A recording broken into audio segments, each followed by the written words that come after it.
Maligayang kaarawan. Nakababatang kapatid na babae. Salamat sa inyo, kuya. Gusto kong samahan ako ng mga kuya na maglaro ng taguan. Samahan mo akong maglaro ng taguan. Nakababatang kapatid na babae? Ikaw ang tanging nakababatang kapatid na babae sa pamilya namin? Kahit anong laro ay sasamahan ka ng mga kuya ito. Ang pamana ng aming pamilyang uyang na Jade Pendant. Kailangan mo itong protektahan ng mabuti. Ang jade pendant na ito ang nagpapatunay na ikaw ang tagapagmana ng pamilyang Oyang. Ang simbolo ito ng iyong katayuan. Naintindihan ko po. Mag-iingat ako. Mga kuya, magbilang na kayo. na kayo. 10, 9, 8, 7, 6. 5. Ikaw na batang babae ka, anong silbi ng pagpapalaki sa iyo? Paglaki mo, magiging katulad ka lang ng nanay mo.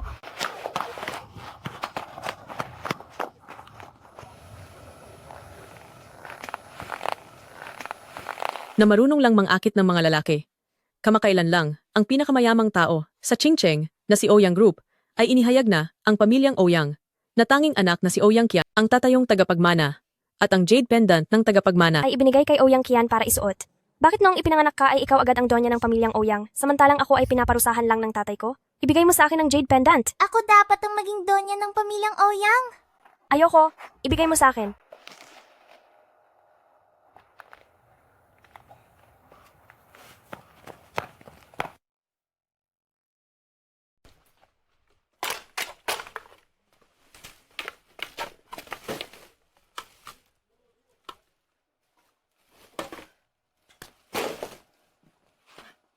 Bata, nasaan ang bahay mo? Sino ang nanay mo? Ihahatid kita pa uwi. Hindi ko po alam. Wala po akong alam. Kawawang bata, dahil wala kang pamilya at wala rin akong anak. Mula ngayon, ikaw na ang magiging anak ko. Nanay! Ang pangalan mo na ay Jiang Zixuan. Ikaw ang anak ni Jiang Chuju. Halika na.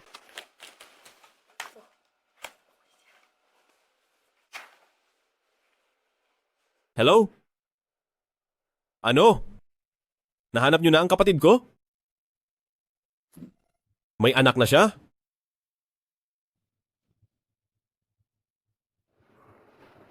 Ulitin mo nga ang sinabi mo. Totoo bang nahanap na ang kapatid ko? Ano? Nahanap na ang kapatid ko? Ayusin ang lahat. Kailangan maghanda para sa anak ng kapatid natin. Para sa kanyang munting binyag. Sa pagtitipon iyon, ipapaalam natin sa lahat ang tunay niyang pagkatao. Bakit ka ba sumisigaw? Nakakarindi ka pagkatapos ng lahat ng ito kung kahit isang lalaking anak ay hindi mo kayang iluwal, ngayon din ay palalayasin kita sa pamamahay ng mga pamilyali. Tandaan mo ito? Ang nanay mo ay isang hamak na namumulot lang ng basura. Noong pinakasalang ka naming mga pamilyali, ay parang kawanggawa na iyon. Kaya dapat lang na tumanaw ka ng utang na loob sa mga pamilyali. Ayusin mo ang panganganak, bigyan mo ako ng malusog na lalaking anak.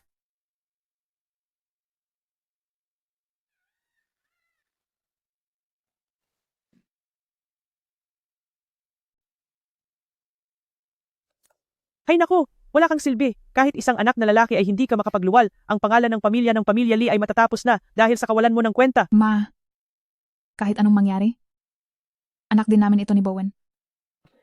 Bowen. Kung hindi nakagawa sa unang subok, subukan uli. At kung sa pangalawa ay wala pa rin, ay magsikap ka pa, lalo na manganak sa kwartong iyan. Hindi ako naniniwalang hindi ka makakapanganak ng lalaki. Anong kamalasan ito? Napakabaho, nakakadiri ka na. Pasensya na po, Ma. Bowen, kapag gumaling na ang katawan ko, maaari pa akong magbigay sa inyo ng isa pang anak. Ay nakakaawang sitwasyon. Diyan na tayo, alis na tayo, anak, tara na.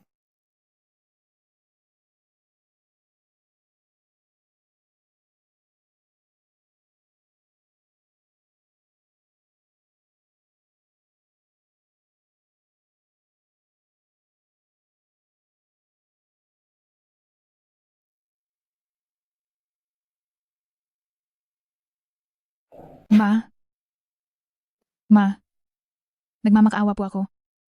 Bigyan niyo naman ako ng makakain. Sobrang gutom na ako. Wala akong gatas, iyak ng iyak ang bata. Pakiusap po, bigyan niyo po ako ng makakain.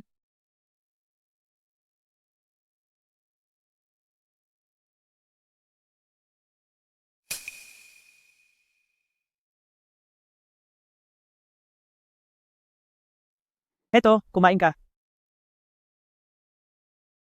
Bakit niyo po ako binibigyan ng noodles na binabad sa maruming tubig? Aba, pagkatapos mong manganak ng isang hamak na babae, may kapal ka pa ng mukhang humingi ng masarap na pagkain? Hindi ko hinayaang hilaw ang kainin mo, mabait pa nga ako sa lagay na iyan. Ma, sa lahat ng taon na lumipas, ang lahat ng sakripisyo ko para sa pamilyang ito, hindi niyo po ba nakikita? Buntis ako, pero nagtatrabaho ako sa 5 racket sa isang araw. Pag-uwi ko pa, kailangan ko pang pagsilbihan kayo ni Bowen. Ginagawa ko ang lahat ng ito, hindi ba ako karapat-dapat, kahit sa maayos na pagkain man lang? Nagawa mo pa talagang sumagot sa akin? Manugang ka ni Pamilya Lee, obligasyon mong gawin ang lahat ng ito, at ngayon nagmamaktol ka sa akin? Napakawalang hiya mo, bumalik ka na sa kwarto mo.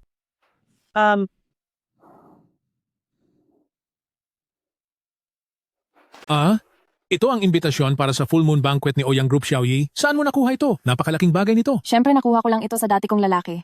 Gamit ang imbitasyong ito, makukuha ko ng lumapit ulit kay Ouyang Group. Kapag naging mayaman at tanyag na ako, iiwanan na kita. Kailangan ko ng pera para sa panggayak, Kuya Lee. Bilhan mo naman ako ng bagong damit. Isasama kita sa party. Walang problema, gagawin ko ang lahat, makabili lang yan. Ang ganitong klase ng bagay ay mas masarap gawin sa harap mismo ng asawa mo. Mas exciting. Lumayas ka. Huwag mong abalahin ang importante kong gagawin. Lee Bowen, ano bang ibig mong sabihin? Talagang nagawa mo pang magtaksil habang nagpapagaling pa ako pagkapanganak? Wala kang kwentang babae, hindi ka man lang makabuo ng anak na lalaki at amoy ka pang lansa at amoy bahay. Nakakasuka ka. Anong karapatan mong pakialaman ako?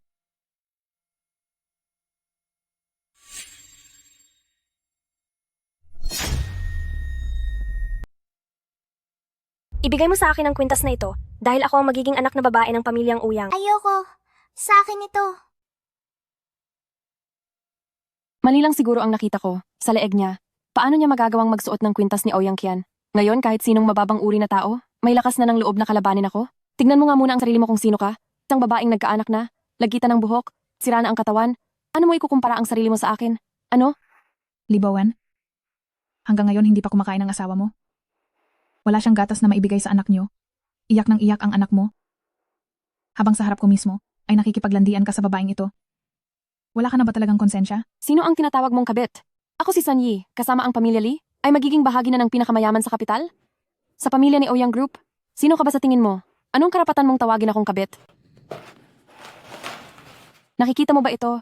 Ito ang imbitasyon sa pagdiriwang ng anak ng pamilya ni Pamilyang Ouyang. Sa klaseng katulad mo, kahit maging tagapaglinis man lang ay wala kang karapatan doon. Ouyang Group, sobrang yaman nila. Ang makasama sa pamilya ni Ouyang Group ay isang bagay na sa buong buhay ko ay hindi ko man lang mapapangarap.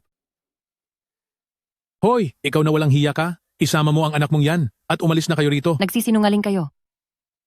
Si Zixuan ay hindi masamang bata. Oh, akala ko ba kung sino na? Si Jiang Zixuan lang pala, yung nanay ng basurero. Isang masamang bata, isang hamak na bata. Kayong mag-ina ay bagay na bagay talaga sa isa't isa. Hahaha. Kung may galit ka man, ibaling mo na lang sa akin. Huwag mo lang bastusin ang nanay ko. Walang hiyang tao? Babastusin ko kayo kung kailan ko gusto. Bakit? Ang paghamak ba sa inyo? Kailangan pa bang mamili ng araw? Tignan mo nga naman, tignan mo. Kanina lang ay humahalinghing ka pa sa hirap, nawala na raw kayong makain, nawala ng gatas at nanghihina, ngayong nangungutya ka, may lakas ka na uli. Kayong dalawang mahirap na basurero, ang lakas pa ng loob niyong sigawan kami? Zhang Zixuan, Xiaoyi sa anumang aspeto, mas higit kaysa sa iyo na babaeng hindi man lang magkaanak ng lalaki. Totoo iyan. Huwag mong kalimutan kung si Xiaoyi ay may mataas na katayuan, yung pumatol pa siyang magsalita sa mga tulad nyo, dapat na kayong magpasalamat doon. Kung aalis ka, lumayas ka na ngayon din. Kahit isang segundo na makasama ang katulad mong babae, nasusuka ako at malas ang dala mo. Sinabi ko na sa inyo, hindi hamak na tao si Zixuan. Ang hirap na dinanas niya sa pamilya niyo sa loob ng maraming taon ay mas alam niyo kaysa sa akin. Huwag kayong masyadong mang-api. Sasabihin ko ang anumang gusto ko, huwag mo akong diktahan. Tignan mo ang asal ng dalawang ito. Itong si Kuya Lee ay hindi magiging karapat-dapat bilang asawa sa inyong pamilya ni Pamilya Lee. Tama iyan. Si Xiaoyi lang ang kaisa-isang kinikilala naming manugang. Ikaw na masamang babae, walang-wala ka kahit sa kalingkingan ni Xiaoyi. Jiang Zixuan, makikipaghiwalay na ako sa iyo. Sige, maghiwalay na tayo.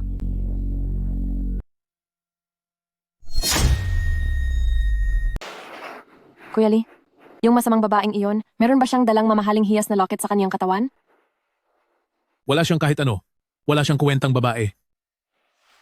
Mukhang nagkamali yata ako. Bakit mo pa siya pinapansin? Paano magiging isang mayamang prinsesa ng pamilyang Ouyang ang hamak na babaeng iyan? Pwede ba? Patahimikin mo naman ang umiiyak na batang iyan? Napakamaingay, nakakairita na. Tama. Magdidiborsyo na nga lang, ayaw pang manahimik. Ay nako, Huwag ka na uminit ang ulo. Hoy, tingnan mo ang taong iyon. Nakasuot pa ng sombrero pagkapanganak. Hindi kaya bago pa man matapos ang kanyang pahinga pagkapanganak ay magdidiborsyo na sila agad? Kawawa naman. Tingnan mo yung babae, puro pasa ang mukha. Mukhang madalas siyang nasasaktan sa kanilang bahay. At yung lalaki naman ay mukhang masaya. Siguradong madalas niyang pinapahirapan ang kaniyang asawa. Tingnan niyo ang lalaki, may kayakap pang ibang babae. Oo nga. Hindi pa man sila opisyal na hiwalay, may kapalit na agad. Nakakadiri siya. Sinong pinararatangan nyo? Ano? Ang babaeng walang hiya na ito ang dapat ninyong kutyain? Hindi natin alam kung sinong lalaki ang nakasama niya para makabuo ng batang iyan. Kundi dahil doon, bakit namin siya pipiliting makipaghiwalay habang nagpapahinga pa siya sa panganganak?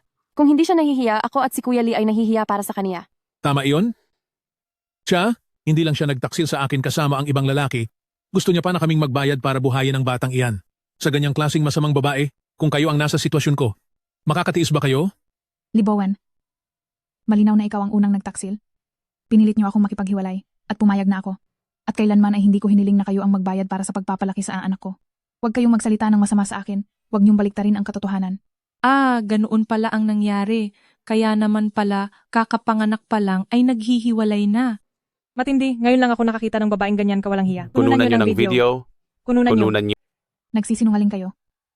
Puro kasinungalingan iyan.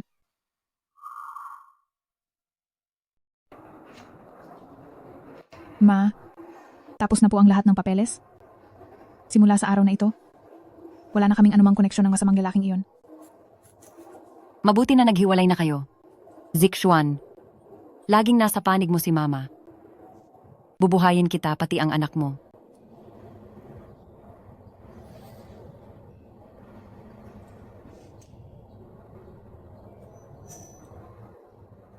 Anak, itong kwintas na Jade, lagi itong dala ni Mama.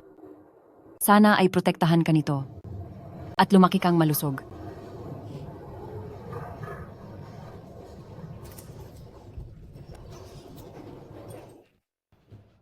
Pasok na tayo sa loob.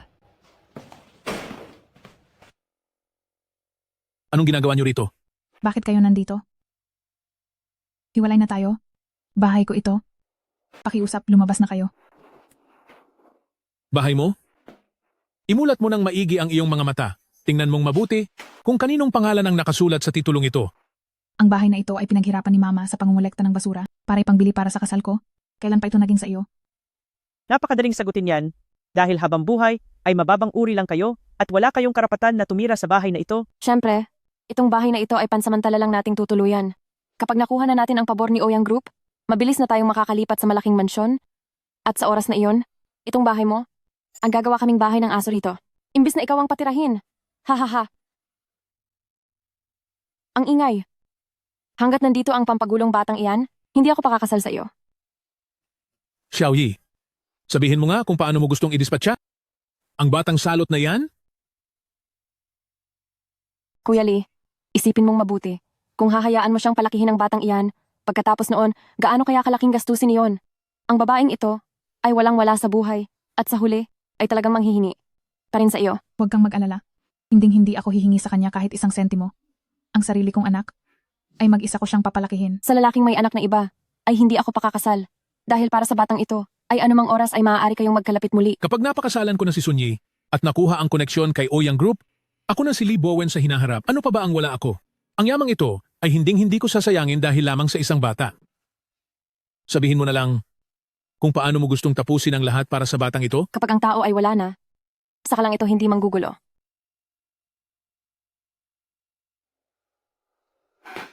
Ibigay mo sa akin! Ito ay, ang kwintas ni Ouyang Kian? Huwag mong hawakan ng anak ko. Wala kang puso. Ikaw ang walang hiya. Ibigay mo rito. Libowen. Libowen, nagmamakaawa ako sa iyo. Libowen, wag. Isipin mo naman ang mga taon na matapat kong pag-aalaga sa inyong buong pamilya. Ibibigay ko ang lahat ng pera ko. Pakiusap po. Pakiusap. Ibalik niyo sa akin ang anak ko. Kung gusto niyo ang bahay na ito, ibibigay ko. Ngunit ika-6 na palapag ito. Kapag nahulog ang bata, ay mawawala siya. Walang kasalanan ng bata. Kuya Bo, ano pa ang tinutunganga mo riyan? Ihulog mo na siya. Kapag naihulog mo na ang batang iyan ay agad na tayong magpapakasal. Wag po. Wag po. Nagmamakaawa ako sa inyo.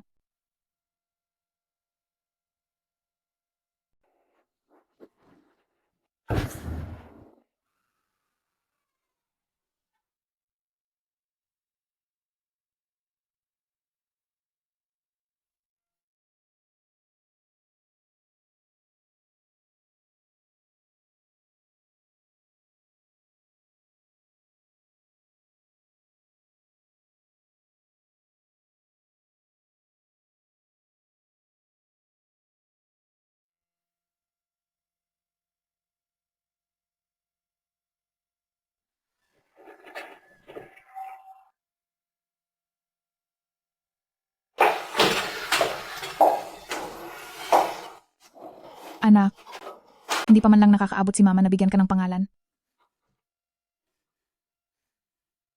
Libowen, masahol ka pa sa hayop. Hindi ba siya iyong anak? Anak mo rin naman siya ah. Gagawin kong kasing halaga ng buhay ng anak ko ang pagbabayad mo. Pagbabayarin ha? Wala lang naman siyang silbi. Ngayong wala na siya. Wala na siyang silbi. Hiwalay na tayo. At nagagawa mo pa akong saktan? Hindi ka man lang makapanganak ng lalaki. Walang kwenta. Walang kwenta. Huwag, pakiusap, huwag.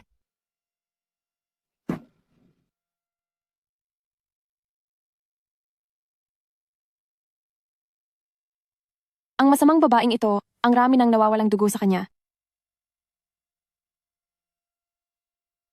At ang nasa leeg ng batang iyon, ay ang palawit ni Ouyang Qian. Hindi ako nagkakamali.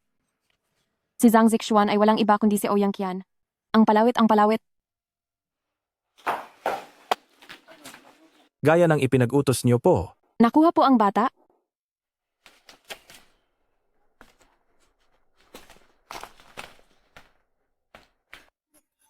Dahil sa palawit na ito, mapapalitan ko si Zhang Zixuan upang maging nag-iisang tagapagmana ng Ouyang Group, si Ouyang Qian. Ang anak ko, Kian, sa wakas ay gising ka na. Kami ang iyong mga kuya. Tama. Ikaw nga, si Ouyang Qian. Ang jade pendant na mana sa pamilyang Ouyang ay nasa iyo. Ikaw ang kaisa-isang tagapagmana ng pamilyang Ouyang na nawalay ng maraming taon. Bakit ka nahimatay sa tabi ng daan? Nasaan ang bata? Nakapaghanda na kami para sa binyag ng bata upang sa mismong piging ay maihayag ang iyong pagkatao. sino ang mag-aakala? Na ako pala ay ang tagapagmana ng Ouyang Group. Lily, Libowen, Sanyi, matapos niyo akong hiyain ng labis. At dahil sa inyo ay nawala ang aking anak. Gagawin ko sa piging na ito. Pagbabayarin ko kayong lahat para sa anak ko.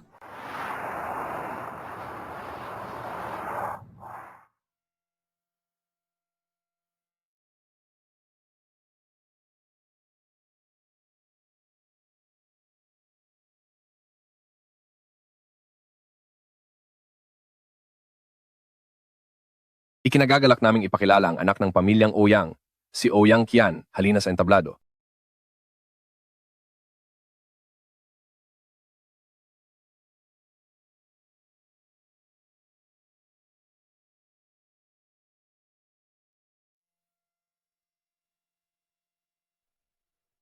Ito ba ang misteryosong tagapagmana ng Ouyang Group? Balita ko ang binibining Ouyang na ito ay nawala noong 8 taong gulang pa lamang. At sa wakas ay nagbalik na ngayon. Sinabi mo pa, itong si Binibining Ouyang ay ang paboritong anak ng pamilyang Ouyang na biniyayaan ng lahat ng pagmamahal at ngayong muli siyang nagbalik. Hindi katakatakang napakalaki ng handaang ito. Muli, ang anak ng pamilyang Ouyang, si Ouyang Qian, halina sa entablado.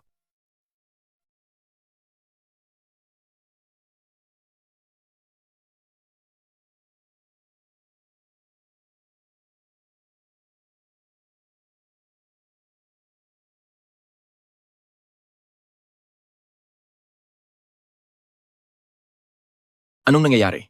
Ano ba ito? Bakit may 2 anak si Ouyang? Paano nangyari yon? Napakahalata naman. Ang isa sa kanila ay nagpapanggap lang. May kapal pa ng mukha para magpakita rito? Anong ibig mong sabihin? Anong ibig kong sabihin? Siyempre, ako ang anak ni Ouyang Group, na si Ouyang Qian. Samantalang ikaw na walang hiya. Paano mo nagawang magpakita rito? Napakakapal talaga ng mukha mo? Mahilig ka ng mang-agaw ng asawa? Pati ba naman pagkatao ng iba aagawin mo rin? Zhang Zixuan. Ikaw na walang hiyang babae? Anong mukha ang ihaharap mo rito at magsasabing anak ka ni pamilyang Ouyang? Ikaw, kahit tagalinis ng banyo ni pamilyang Ouyang ay hindi ka papasa. Ang babaeng ito, siguro pagkatapos siyang iwan ni Bowen, ay bigla siyang nabaliw. Nawala na sa katinuan, pumunta rito at sabihing anak siya ni pamilyang Ouyang. Kapag nalaman ito ng iba, tiyak na pagtatawanan kanila. Kuya Bowen, kailangan niyo akong ipagtanggol. Sa wakas, nahanap ko na ang tunay kong pamilya. Kapag tinulungan tayo ni pamilyang Ouyang, ay mas mapapatatag at masusuportahan ko ang pamilya Li. Xiaoyi, siyempre tutulungan ka namin. Pamilya tayo, kaya tiyak na hindi namin papayagan na ang isang hampas lupang katulad niya ay apihin ka. Ako na si Li Bowen ay nandito. Tingnan natin kung sino ang maglalakas loob na apihin ang asawa ko. Ikaw na kasuklam-suklam na babae, lumayas ka rito agad? Alice? Napakagaling niyong umarte.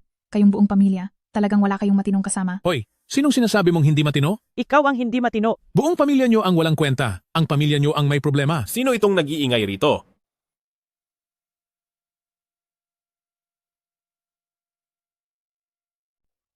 Manahimik kayong lahat. Ano ba talaga ang nangyayari rito? Kuya, siya ang kabit ni Libowen. Ang tunay na may sala sa nawala akong anak. At nagagawa niya pang sabihin siya ang tunay na Ouyang Kian. Kung narito ka para lang manggulo, umalis ka na ngayon din. Dito sa ating piging para sa pamilyang Ouyang, hindi ito lugar kung saan ang kung sino-sino lang ay pwedeng magwala. Binibini, pakiusap. Pansinin mo naman ang okasyong ito. Para ito sa kapatid ko, kaya kung hindi ka pababarian, huwag mo akong sisihin kapag pinilit kita. Pero, ako talaga ang tunay na Ouyang Kian. Ang Zhang Zixuan na ito, isa lang siyang mamulot basura. Siya ang huwad dito. Kung hindi kayo naniniwala, handa akong sumumpa sa langit na kung nagsisinungaling man ako, tamaan na ako ng kidlat. Naku, haha, ang ating Xiaoyi? Alam ko na, siguradong si Xiaoyi at ang Ouyang Group ay may malalim na ugnayan. Sa parehong edad nila, ang aming Xiaoyi ay nakikipagtulungan na sa Ouyang Group habang ang hamak na babaeng iyan ay namumulot pa rin ng basura. Naku, iba talaga ang aming Xiaoyi, napakahusay na manugang, talagang napakasuwerte ng pamilya nating mga pamilya Li. Kuya Bowen, napakabait niyo talaga sa akin. Kapag napaalis na natin ang babaeng huwad na ito, ay agad kaming magpapakasal ni Kuya Bowen. Sige. Ikaw mismo ang nagsabi niyan.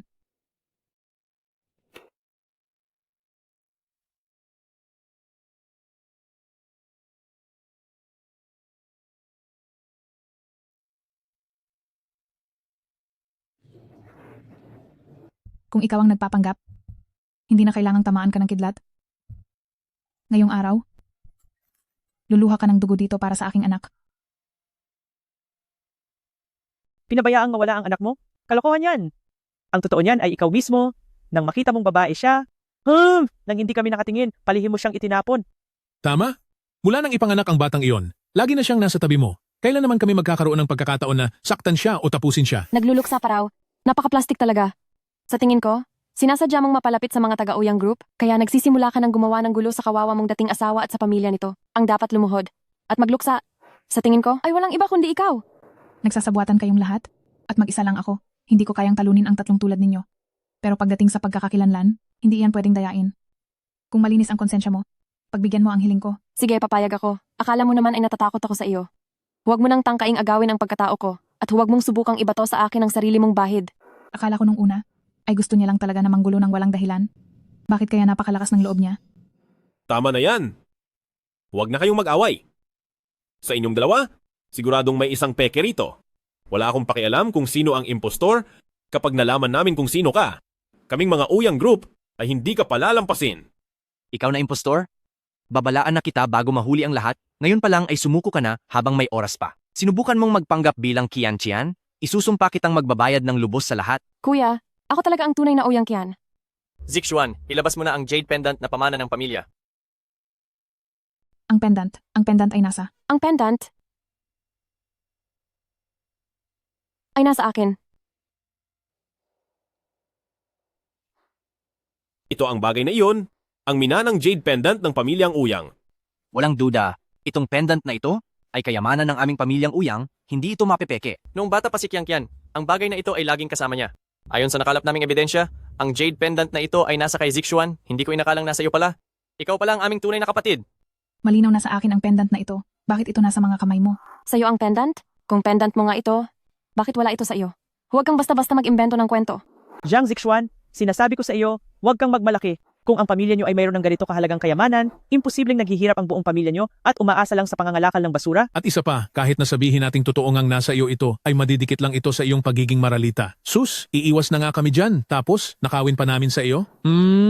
Malinaw na ang pendant na ito ay suot ng anak ko. Bukod sa nawala ang anak ko dahil sa inyo, ninakaw niyo pa ang kanyang pendant.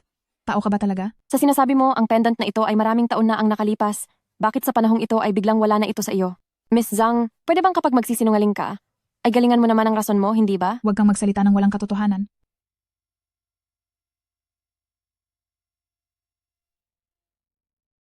Sinong nagsabing wala akong ebidensya? Pasok.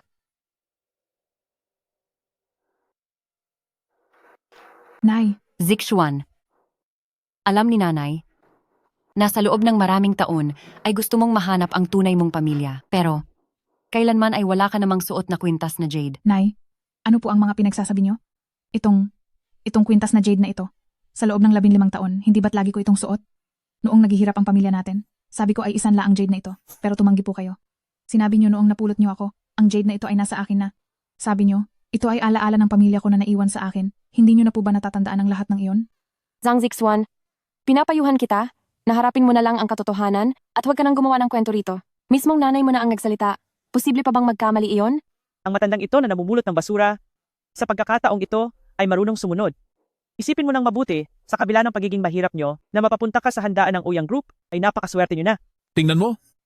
Ngayon ay wala ka nang masabi, hindi ba? Hamak na mahirap ka lang, tapos ay susubukan mong magpanggap bilang si Xiaoyi? Ang pangarap mong ginto ay hanggang doon lang, panahon na para magising ka. Ano bang problema ng nanay na ito? Bakit siya nagmamadali na tumistigo laban sa kanya? Siyempre, siguradong huwad na anak ng Uyang ang babaeng iyan. Tingnan mo ang nanay niya. Sobrang simple ng suot, mukhang mahirap. Siguradong nakahanap ng mayamang kakapitan ng anak. At ayaw na niya sa pobre niyang ina. Nay, bakit po kayo nakatingin sa akin habang nagsasalita ng walang kabuluhan? Bakit po? Nay, Zixuan, huwag ka nang magsalita pa. Nang makita kita noon, wala ka namang dalang pendant, di ba? Ang pendant na ito ay hindi sa atin. pero ito ang pendant ko. Malinaw na sa akin ang pendant na ito. Mukhang sa kagustuhan nating mahanap ang kapatid natin, mula pa sa simula, ay maling tao na pala ang nahanap natin. Ayos lang yan, kuya.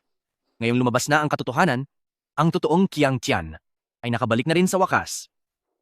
Kuya, sa loob ng maraming taon, napakapait ng pinagdaanan ko sa paghahanap sa inyo. Totoo ang sinasabi ko. Bakit ayaw ninyong maniwala sa akin? Ma, bakit mo siya kinakampihan? Bakit? Ano bang nangyayari sa batang ito?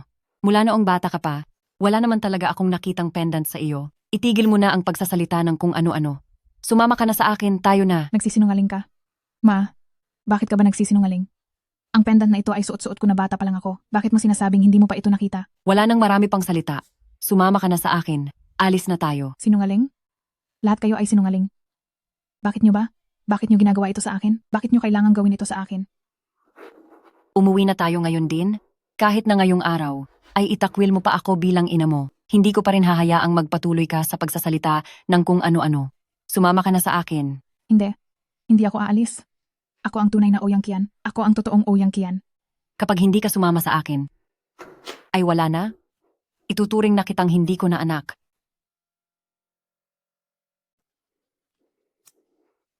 Tingnan mo ang masamang babaeng ito, tignan mo ang kaniyang ugali. Malinaw na ang lahat ng ebidensya at nagagawa mo pa ring magsinungaling? Napakabulag ko talaga noon at nagpakasal pa ako sa isang walang hiyang babaeng katulad mo. Mabuti na lamang po na madiskarte ang ating si Xiaoyi, direkta niyang ipinamukha ang lahat ng ebidensya sa walang hiyang babaeng ito. Sa ganitong asal ni Jiang Zixuan, na walang modo, baka kung hindi tayo nag-ingat ay mapaniwala niya pa ang tatlong master ng pamilyang Uyang at maloko sila. Zhang Zixuan, hindi mo inaasahan ito, di ba? Maging ang kinalakihan mong ina na pinagkakatiwalaan mo, ay pumanig din sa akin. Gagawin ko ang lahat para wala ka nang makitang tulong sa kahit kanino at wala ka nang mapupuntahan. Kuya, mga kuya, nagmamakaawa po ako sa inyo. Bigyan niyo po ako ng kahit isa pang pagkakataon please. Silang dalawa, ang nagsabuatan para saktan ako, nawala ang anak ko dahil sa kanila, ninakaw ang aking palamuting Jade, para nakawin ang pagkatao ko. Hindi ka pa ba talaga titigil? Kayo riyan, itapon ang babaeng ito sa labas. Sa kabila ng lahat ng ito, lakas pa ng loob mong gumawa ng gulo.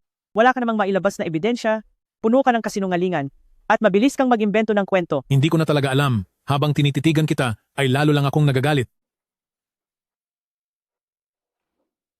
Panganay, bunso, tignan niyo siya. Kanina pa siya nakaluhod. Parang nakakaawa naman siya. Dahil sa sitwasyon ngayon, bakit hindi na lang tayo magsagawa ng paternity test? Sa ugnayan ng dugo, ang ganitong bagay ay hindi kailanman mapepeke. Qiang Qian, pasensya ka na po at kailangan mo na naman na sumabay sa gulo nila. Kuya, hindi na po kailangan ng ganoong kahirap na proseso. May narinig na po akong usap-usapan noon, at kung totoo ito, ay siguradong ang lahi nating pamilyang Ouyang ay hinding-hindi mapepeke. Maari natin, itong subukan agad para malaman natin. Qian Qian, sinasabi mo bang iyon? Tama, narinig ko na. Basta ilagay lang ang medalyon sa tubig at patakan ng dugo ng anak ni pamilyang Ouyang, ay mapapagana ito at may lilipad na isang mapulang phoenix. Kuya, nakalimutan niyo na ba ang tungkol sa bagay na ito? Noong bata pa ako, narinig ko nga itong nabanggit ng aking ina noon. Pero, kahit kami ay hindi pa ito nakikita ng sariling mga mata, kaya kung totoo man ito o hindi, mahirap na itong patunayan. Itong si Sunyi mismo ang nagmungkahi ng seremonya ng Phoenix, paniguradong may masama siyang balak. Sino ang nakakaalam kung sa pagkakataong ito ay lolokohin na naman niya tayo? Ang isang alamat na hindi pa kumpirmado ang katotohanan? Paano magiging sapat na ebidensya? Sunyi, kung malinis ang konsensya mo, magpatawag tayo ng doktor. At sa maayos na paraan ay magsagawa tayo dito ng paternity test. Wow! Ikaw pa itong mapili? Kung wala kang itinatago, tanggapin mo na. Totoo iyan. Si Binibining Uyang ay pumayag na pagbigyan ng impostor na tulad mo ng ganito katagal Binigyan ka na niya ng malaking mukha. Tamang-tama. Gusto ko ring makita ang tanyag na phoenix ni pamilyang Uyang. Wala ka man lang lakas ng loob na sumubok. Sa tingin ko, baka nga may itinatago siyang masama. Tingnan mo, iyon na ang sinasabi ng lahat. Kung tatanggi ka pa rin, hindi ba parang wala ka na sa lugar? Susubukan ko. Sanyi, sinasabi ko sa'yo, kapag nagtagumpay ako, luluhod ka dito at hihingi ng tawad sa akin. Sige, pumapayag ako. Pero sa kabilang banda, kung ako ang magtagumpay, ay gayon din ang gagawin mo, luluhod ka sa harapan ko at hihingi ng tawad? Tama na. Dahil narito na rin lang tayo, wala namang mawawala kung susubukan natin. Hoy, kumuha kayo. Magdala rito ng isang palanggana ng tubig. Sa wakas, nahulog din kayo sa patibong. Hindi ka magtatagumpay, Jiang Zixuan. Zhang Zixuan, bibigyan kita ng huling pagkakataon. Lumuhod ka lang sa harap ko at humingi ng tawad. Pagkatapos, isama mo ang nanay mo at umalis na kayo rito at baka maaari ko pang isaalang-alang na bigyan ka ng huling pagkakataong maging marangal. Kung hindi, kapag lumabas na ang resulta, huwag mo akong sisisihin. Si Ouyang Qian, kung hamakin man kita. Zixuan anak, makinig ka sa akin, alis na tayo. Nagmamakaawa ako sa iyo. Ma, ako ang tunay na Ouyang Qian. Kapag pinalitan ako ng mapagpanggap na iyan, sisirain niya ang pamilyang Ouyang. Hindi pa sigurado kung sino ang luluhod at hihingi ng tawad. Huwag kang magpakasaya ng maaga. Nasa panganib na, pero matigas pa rin ang ulo. Totoo bang iniisip mong ikaw ang sa pamilyang Ouyang na binibining Ouyang?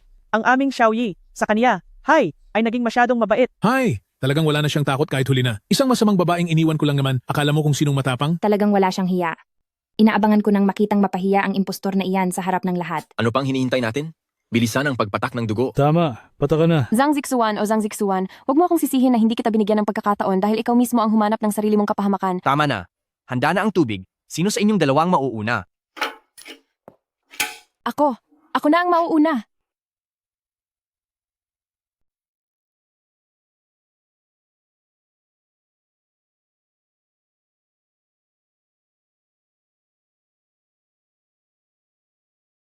Ito, ano nangyayari? Nasaan si Blood Phoenix? Bakit hindi pa siya lumalabas? Anong nangyari? Ang jade pendant na ito. Bakit walang anumang nangyayari? Posible kaya ang tungkol kay Blood Phoenix ay isa lamang alamat? Siguradong sigurado ka noon. Ngayon ay nabuking na ang mga kasinungalingan mo. Hindi ba dapat ay lumuhod ka na at humingi ng tawad sa akin? Wala talagang reaksyon. Anong ibig sabihin nito? Para sa akin, baka naman isa lang talaga itong alamat. Tingnan mo, hindi ba't wala namang nangyayari? May isa pang posibilidad? Hindi kaya ang taong iyon na ang pangalan ay Sanyi ay impostor lamang? Tungkol sa bagay na iyan, ito ay isang alamat lamang noong bata pa kami mula sa mga kwento ni Ina. Ang katotohanan nito ay kailangan pang mapatunayan. Ay nako, totoo iyan, alamat lang naman ito. Ay, alin namang mayaman at kilalang pamilya ang walang mga kakatwang kwento? Ilan lang ba doon ang totoo? Kapag hindi nyo tinigilan ang paghusga sa asawa ko, huwag kayong mabigla kung pagbayarin ko kayo. Kahit ano pa kayong uri ng mga boss ng kumpanya dito sa pamilyang Ouyang, lahat kayo ay walang silbi. Kung ganoon, mabuti pang magsagawa na lang tayo ng DNA test. Sandali kuya. Maaring ang Blood Phoenix na ito ay nangangailangan ng tamang panahon bago gumana. Nangangailangan ng tamang panahon? Sa tingin ko, kailangan mo lang ng oras para itago ang mga kasinungalingan mo.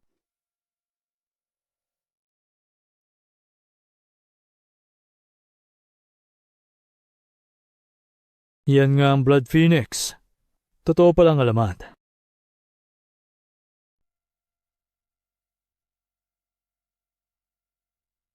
Ay, Diyos ko. Uy, Xiaoyi, ikaw nga talaga ang nakatadhanang babae. Nako, Xiaoyi, ang aming manugang ang siyang pinili ng tadhana. Tingnan nyo, ang Phoenix na yon. Hahaha. Totoo nga ang alamat na ito. Kuya, bunso, bumalik na talaga si Qiang Qian. Nakababatang kapatid na babae. Ang ating sinakababatang kapatid na babae. Diyos ko, ito, napakaganda naman ito. Asahan mo sa isang binibining Ouyang, isa siyang tunay na nakatadhanang tao. Ay naku, nakalimutan kong i-record ito. Ang gandang eksena nito, kung ipopost ko ito sa mga short video site, siguradong magiging viral ito. Nakababatang kapatid na babae, patawad, maraming taon kaming naghanap bago ka namin nahanap, hinayaan ka naming magdusa sa labas. Noong una, nagkaroon pa kami ng duda sa pagkakakilanlan mo. Kasalanan nito ni Kuya, pasensya na. Kuya, maayos lang iyon. Dahil ito sa masamang babaeng maraming pakana, hindi mo ito kasalanan. Sa loob ng maraming taon, hinahanap ko rin kayo. Gusto ko rin makapiling kayo muli. Ngayong nagkita-kita na tayo, ang lahat ng ito ay sulit na. Paano itong nangyari? Paano itong nangyari? Siguradong may ginawa ka. Siguradong may ginawa kang milagro sa tubig. Ang impostor na ito, bakit nandito pa siya? Lumabas ka. Ang pagtitipon para sa muling pagkikita ni na Third Young Master Ouyang at Binibining Ouyang ay ginulo ng husto ng babaeng ito Bilisan mo at lumuhod ka para humingi ng tawad kay Binibining Uyang. Lumuhod ka. Lumuhod ka. Lumuhod ka. Hindi ako impostor, hindi ako impostor. Naloko kayong lahat ni Sanyi. May problema ang tubig na ito, siya ang... Nasaan ang mga guwardiya? Ilabas niyo ang babaeng ito. Kalad ka rin niyo siya palabas. Ang presensya mo ay parang dumilang sa gitna ng buong reception hall. Wag. Pakiusap. Hindi ko pa nasusubukan. Hayaan niyo akong subukan ito. Nako, tingnan nyo, ang babaeng walang hiyang ito. Hindi ka ba marunong mahiya, tapos na ang lahat at wala ka nang magagawa, pero nanggugulo ka pa rin dito? Saan ba siya kumukuha ng kapal ng mukha? Akala ba niya kapag pinatak niya ang dugo, ay magagawa niyang maging si Binibining Oyang ng ganun-ganun lang? Para sa akin, pumunta lang siya rito para manggulo. Maayos ang okasyong ito, pero winasak niya lang ang lahat. Walang hiya. Miss Zhang, ngayon din ay humingi ka ng tawad at lumuhod sa harap ng kapatid ko at pagkatapos, lumayas ka na rito. Wala talagang kahihiyan? Ayaw na sa kanya ni Pamilya Lee. Ano pa kaya kay Pamilyang Oyang, maging ang sarili niyang nanay na nagkakalakal ng basura ay hindi na siya pinagtatanggol?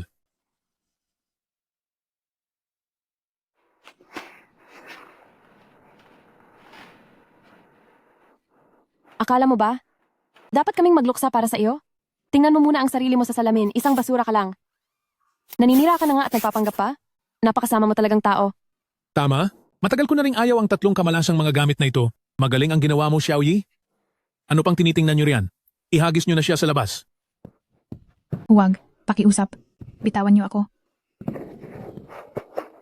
Nakikiusap po ako. Nagmamakaawa ako. Payaanin niyo po akong sumubok. Maari po ba?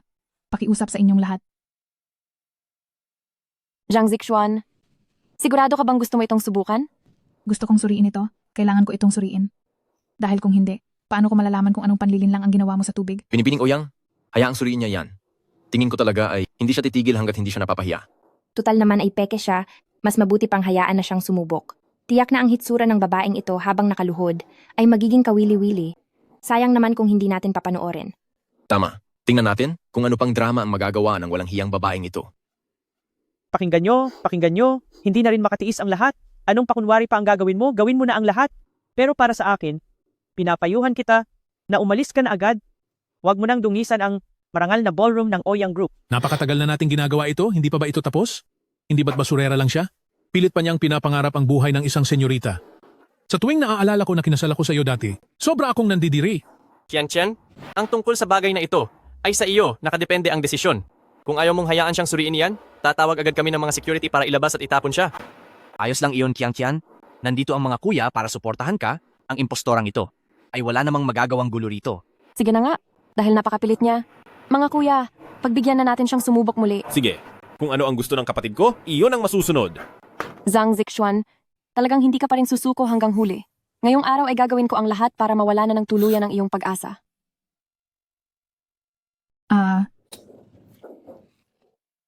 Hindi ba gusto mo itong subukan?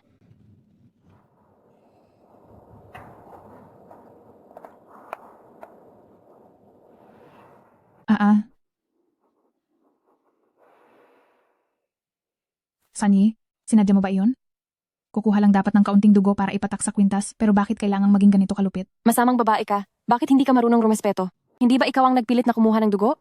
Mabuti na nga ang ginagawa ko para tulungan ka. At wala akong balak na makipagkumpetensya sa iyo. Siyempre, sinadya ko talaga iyon. Kung hindi ko lalakihan ang hiwa, paano ka mawawalan ng pag-asa ng tuluyan? Sa walang kwenta mong katawan, ano naman ang pakialam ko kung mahiwaan ka? Tingin ko ay isa ka lang. Peke na nagpapanggap na anak ni Oyang at nanggugulo ka lang talaga. Ayusin mo ang pananalita mo. Lugar ito ni Pamilyang Oyang. Huwag kang sisigaw-sigaw sa kapatid ko. Nakakadiri talaga. Hindi ko na kayang tiisin ang nakikita ko. Itong senyorita na ito ay masyado namang mabait sa iyo. Ikaw na mapagpanggap, isawsaw mo na ang kamay mo riyan. Pagkatapos niyan ay umalis ka na. Kayong mga taong mapagsamantala sa kahinaan ng iba, tignan lang natin kung hanggang kailan kayo magsasaya.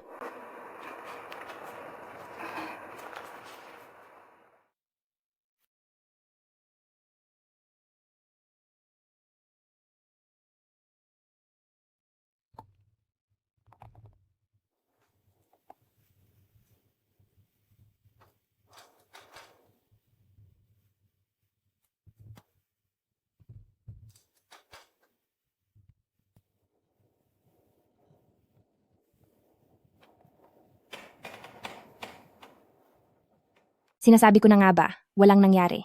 Ikaw na mapagpanggap, lumayas ka na. Lumayas ka na, manluloko. Huwag mo na kaming hiyain dito. Lumayas ang mapagpanggap.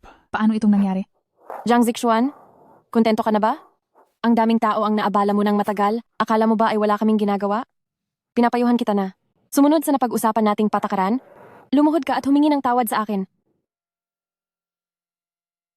Bakit? Sa anong dahilan? Bakit? Wala naman akong ginagawang masama. Bakit kailangan ko lumuhod at humingi ng paumanhin sa'yo? Aba, ikaw nasalat sa pangaral at walang modo, ibinigay na ng pamilya namin ang lahat ng respeto sa iyo, di ba? Ang suot mo ngayon ng mga alahas na ginto ay galing sa pinaghirapan kong pera.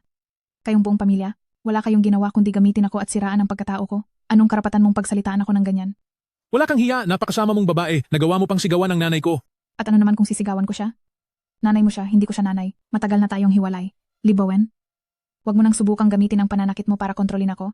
At huwag na ring umasa ang pamilya mo na mapapaikot niyo pa ako. Wala kang ginagawang masama? Ang kapal din naman ng mukha mo. Lahat ng nangyari sa araw na ito, saksi kaming lahat. Ngayon lang ako nakakita ng taong sobrang kapal ng mukha. Nagpapaawa ka pa ngayon? Kung hindi dahil sa masamang babaeng ito, kanina pa sana natin ipinagdiriwang ang pagbabalik ni Binibining Ouyang. Bilis, kay Binibining Ouyang ka lumuhod at humingi ng tawad. Lumuhod ka at humingi ng tawad. Lumuhod ka at humingi ng tawad. Lumuhod ka at humingi ng tawad. Lumuhod ka at humingi ng tawad. Lumuhod ka at humingi ng tawad. Lumuhod ka at humingi ng tawad. Lumuhod ka at humingi ng tawad. Lumuhod ka at humingi ng tawad. Maraming salamat po sa inyong lahat sa pagtatanggol sa akin ngayong gabi. Sa hinaharap, pagdating sa negosyo, kung magkaroon man kayo ng problema, pumunta lang kayo sa Ouyang Group at hanapin nyo lang si Ouyang Qian. Iba talaga si Binibining Ouyang. Napakapalas sa mga biyaya. Napakagalante ni Binibining Ouyang. Napakagalante ni Binibining Ouyang. Ay naku, Xiaoyi. Naku po. Ay naku miss, ha ha ha. Kapag maayos na ang posisyon mo sa Ouyang Group, siguraduhin mong hindi mo malilimutan ang aming pamilya Li. Ha ha ha. Huwag kayong mag-alala. Tanda ko ang lahat. Lahat ng dapat ibigay, walang makakalampas sa akin. Zhang Zixuan, dahil wala ka talagang hiya, pati ang suot mong mga damit, ay hindi mo na kailangang isuot. Hoy, halikayo rito, hubarin niyo ang suot niya. Bitawan niyo ako. Bakit hindi kayo? Naniniwala sa akin? Aalis na lang ako. Gusto mong umalis? Huli na ang lahat. Bakit nakatayo lang kayo dyan? Ako si Ouyang Qian, kaya ako ang masusunod kung paano parurusahan. Ang mapagpanggap na walang silbi. Simulan niyo na. Wag. Wag po. Aalis na po kami ngayon din. Ipinapangako ko na hindi na kami muling lilitaw sa Chingcheng. Nakikiusap po ako. Pakawalan niyo ang anak ko. Parang awa niyo na. Aba, ngayon ay naaalala mo na ang anak-anakan mo? Huli na ang lahat. Ngayong gabi, papakita ko sa inyo ang kahihinatnan ng pagbangga kay Ouyang Qian. Gawin niyo na.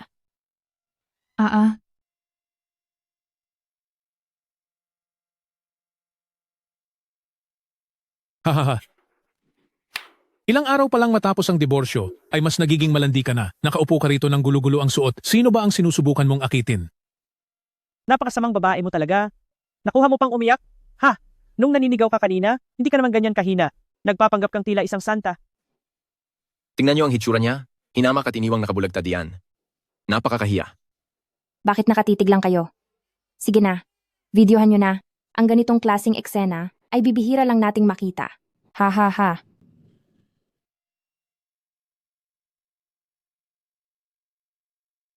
Bakit kailangan nyo itong gawin sa akin? Alam mo ba tapos na ang lahat ng ganoon lang? Malayo pa ang itatakbo nito. Kuya, ang masamang babaeng ito, ang panglalait at paglapastangan niya sa akin, kitang-kita niyo ang lahat ng iyon. Kaya para kay Qian Qian, parusahan niyo naman ang kriminat na ito, pwede ba?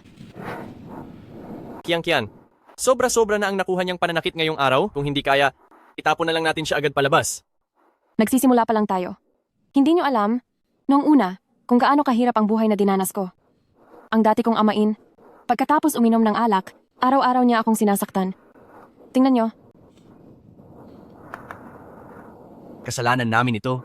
Kung nahanap ka lang sana namin agad, ang mga masasamang bagay na ito ay hindi sana nangyari. Ang masamang babaeng ito, ang kaunting hirap na dinaranas niya ngayon, kung ikukumpara sa akin ay walang binatbat. Napakakaawa ko na nga. Nakuha pa niyang agawin ang pagkakakilanlan ko. Sumagot-sagot sa akin. At siraan ako! Kuya, hindi ba't mahal na mahal niyo si Qian Chan? Gusto ko lang na parusahan niyo ang babaeng ito para sa akin. Hindi naman siguro ito mahirap. Para sa inyong mga kuya? Sige na. Si nakababatang kapatid na babae ay gusto lang naman naturuan natin ng leksyon ang impostorang ito. Sundin na lang natin ang gusto niya.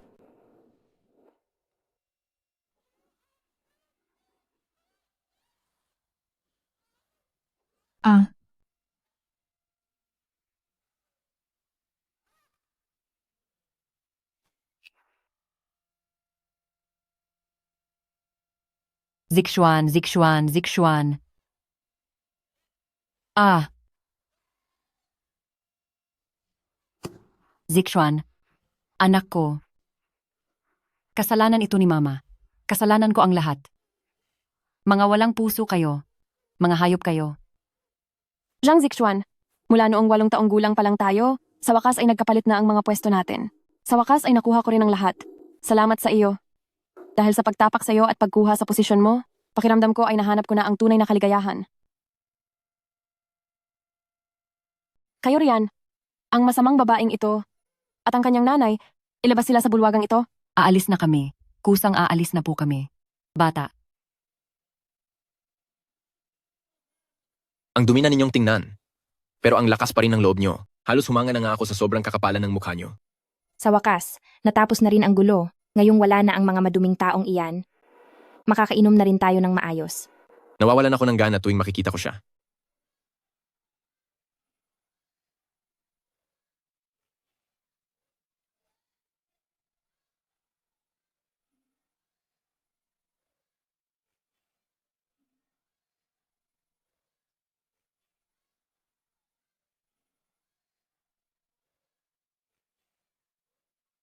Sige na po sa inyong lahat. Tapos na po ang eksena. Ngayong araw kaming 4 na magkakapatid. Pagkatapos ng 15 taon ay muling nagkasama. Lahat ng mga nakakaabala ay kalimutan na natin. Ang mahanap niyo kaming lahat, kuya. Ang pinakamalaking swerte ko sa buhay na ito. Ang mga masasamang tao ay naitaboy na natin dahil sa ating pagtutulungan. Mula ngayon, wala na kahit na sinong mang-aabala pa sa pamilya natin. Ang mga panggulong iyan, sa wakas ay napaalis din. Third Young Master Uyang, sa hinaharap ay umaasa kaming aalagaan niyo po kaming mabuti. Ako nga pala si Lee Bowen, ang mapapangasawa ni Xiao Qian. Maituturing na rin kaming kapamilya. Ha ha ha. Tama. Ay, pamilya na tayong lahat, isang pamilya. Napakasaya ng ating muling pagsasama, ha ha ha.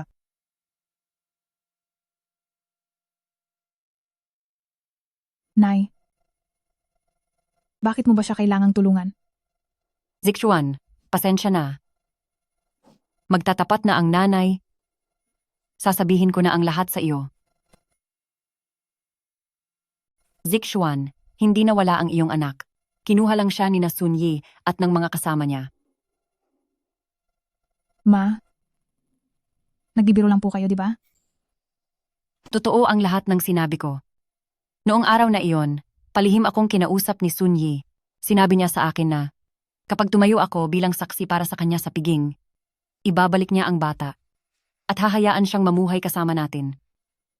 Ma, ibig sabihin, ang lahat ng sinabi niyo kanina sa piging, yung mga sinabi niyo po sa akin, ay para lang hindi magalit si Sonyi? Ang sabi niyo po na ititigil niyo na ang ugnayan niyo sa akin bilang ina, pawang kasinungalingan lang po yun, di ba?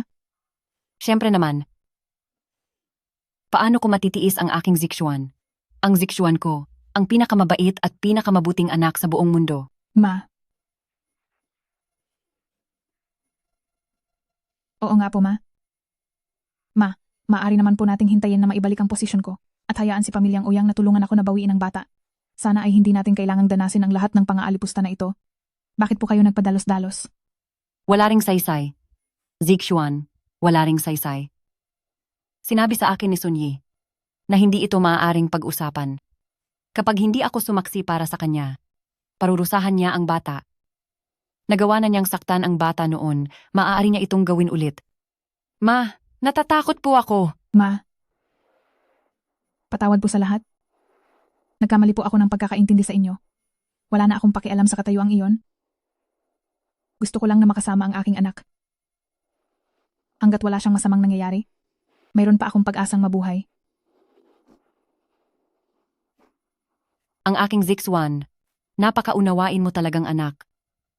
Gusto lang ni Mama na huwag na. Huwag na tayong masangkot sa gulo ng pamilya ni Pamilyang Uyang. Tayo'y 3. Basta't magkakasama tayo sa mapayapang pamumuhay, sapat na yun sa akin. Tama po kayo, Ma. Kahit na matalo natin si Sonyi, nariyan pa rin sina Liyi at Zhang Yi. At nakita ko na rin ngayong araw ang tunay niyang masamang pagkatao. Hindi ko na kailangan ng katayuang iyon. Ma, gusto ko lang pong maging anak niyo. Simula ngayon, magiging Jiang Zixuan na lang ako. Tapos na ang lahat. Nakalipas na ang lahat. Kapag nabawi na natin ang bata, Sisiguraduhin kong poprotektahan ko kayong mabuti para hindi na kayo kailanman masaktan o maapi pang muli.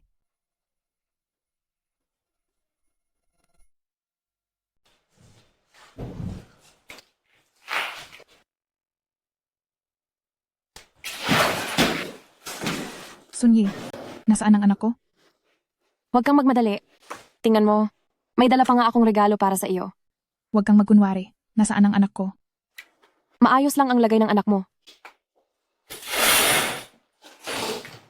Alam ko, na sobrang nagmamadali ka at gusto mong makita ang iyong anak. Pero, bago mo siya makita, kailangan mong pumayag sa ilang mga kondisyon ko. Kondisyon? Anong kondisyon? Ang lahat ng hiningi mong tulong ay ginawa ko na. Anong kondisyon pa ba ang gusto mo? Hindi ka pwedeng bumali sa usapan. Sunyi, ikaw na ang naging senyorita ng pamilyang Ouyang. Ano pa ba ang hindi mo sapat? Wala na kaming kahit anong bagay na maibibigay pa sa iyo. Huwag kang magmadali. Kailangan ko lang na makipagtulungan ka sa akin. Sa paglalaro ng ilang maliliit na laro, hindi naman sa humihingi ako ng kung ano sa inyo. At saka, ang mga basura ninyong ito sa pamilyang Zhang ay hindi ko man lang papansinin. Laro? Sunny, ano ba talaga ang gusto mong gawin? Gusto mong maging senyorita ng pamilyang Ouyang na galing sa wala at naging mayaman? Pinagbigyan ka na namin. Zhang Zixuan, pakikiusap. Ayusin mo ang iyong lugar. Ngayon, ako na ang panganay na anak ng Ouyang Group. Kahit na, kaunting hindi pagtugon sa akin, isang tawag ko lang, at ang mga bodyguard ko, ay agad na ang iyong anak. Pak, ay ihuhulog sa bangin. Huwag. Kung paano man ang gusto mong laro, gagawin ko. Huwag na huwag mong saktan ang bata. Huwag mo siyang saktan. Sige na. Ano ang gusto mong gawin? Gagawa ako ng paraan para makipagtulungan. Basta wag mong galawin ang anak ko. Ganyan nga. Ang pamilyang ito ay talagang nakakaaliw. Basta ilabas lang ang kasumpa-sumpang sanggol na iyon, ang talino nila ay tuluyang mawawala. Ang ganitong laro ay hinding-hindi ko pagsasawaan habang buhay.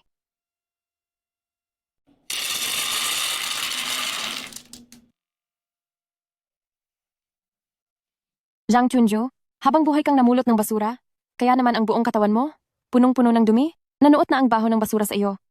Ngayon, dahil maawain ako, hindi na muna kita pakakamayin sa basura. Heto. Kainin mo ang pagkain ng asong ito. Ito ba ang sinasabi mong laro?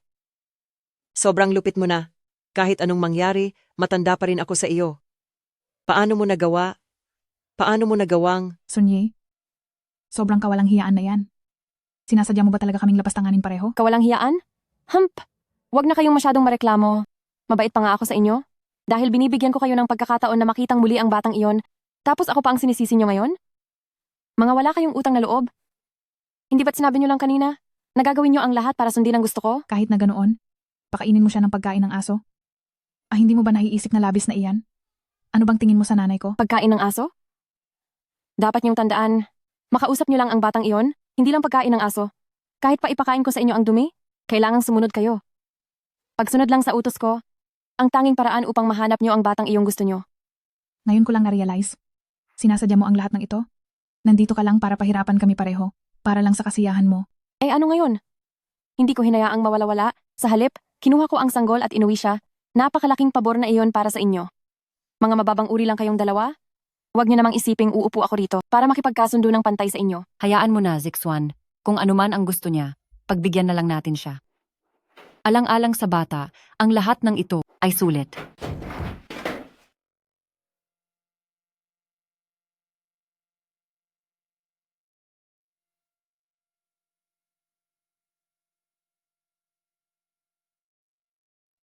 Zhang Chunju, sa tanang buhay mo, si Zhang Zixuan lang ang naging ampun mong anak, at sa wakas ay nagkaroon na rin siya ng sariling anak, alang-alang sa kaniya?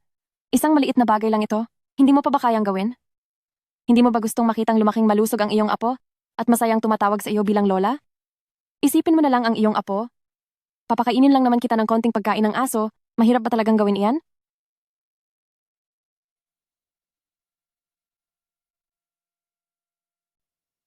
Kuya, pangalawang kuya. Noong isang araw ay nakita ko ang mga galos sa braso ng kapatid natin. Napakadami nun. Yung kinilala niyang ama, parang masamang tao siya. Hay! Nabanggit nga ni Kiangkian noon na ang kaniyang kinilalang ama Wala nang ginawa kundi uminom ng alak at saktan siya araw-araw. Sa loob ng 15 taon, siguradong naging mahirap ang buhay niya. Hindi ito katanggap-tanggap. Ang ating kapatid na may mataas na katayuan, bakit hahayaang saktan lang ng isang lasenggo? Kuya, pangatlong nakababatang kapatid. Kailangan nating ipagtanggol. Ang ating kapatid. Lao Chen, Nandito po ako. pumunta ka ngayon din at imbestigahan ang pagkatao ng kinilalang ama ni Qiang Qian. Opo, CEO.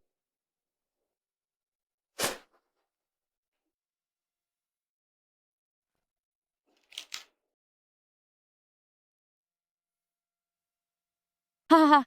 Naku, matagal ko nang napansin na bagay ka sa tagpong ito. Zhang Chunju, hindi mo talaga ako binigo. Ang itsura mo kanina, hay naku, para kang isang matandang aso, hahaha. Masaya ka na ba? Pwede na ba naming makita ang bata? Masaya? Malayo pa tayo. Simula pa lang ito, isang dila pa lang ang ginawa mo. Bakit hindi mo ubusin ang tira? Sanyi, hindi ka pa ba sawa? Ano pa ba ang gusto mong gawin? Anong gusto ko? Ang buong pamilya niyo ay nabubuhay lang sa pagpupulot ng basura. Kapag binigyan kayo ng basag na bote o lata ng ibang tao, dapat kayong magpasalamat. Binibigyan kita ng sariwang pagkain, imbis na magpasalamat kayo, sasayangin niyo pa? Sariwa? Nagbibiro ka ba? Malinaw na ginagawa mo lang kaming parang aso. Ano naman ngayon? Ang mga mababang uri na tulad niyo, wala na kayong ibang paraan para pasayahin ako. Kaya kahit labag sa loob ko ay, gagawin ko na lang kayong aso para sa kasiyahan ko. Ubusin mo yan, lahat. Dahil kung hindi, huwag niyo nang asahang makikita pa ang batang iyon. Sige. Kakainin ko. Pero kailangang mangako ka na pagkatapos kong kumain, ibabalik nyo na ang bata sa amin. Huwag ka ng maraming satsat, pinapakain kita kaya kumain ka na lang. Dahil kung hindi, sa haba ng buhay mo ay huwag mo nang asahang makikita mo pa ang batang iyon. Huwag.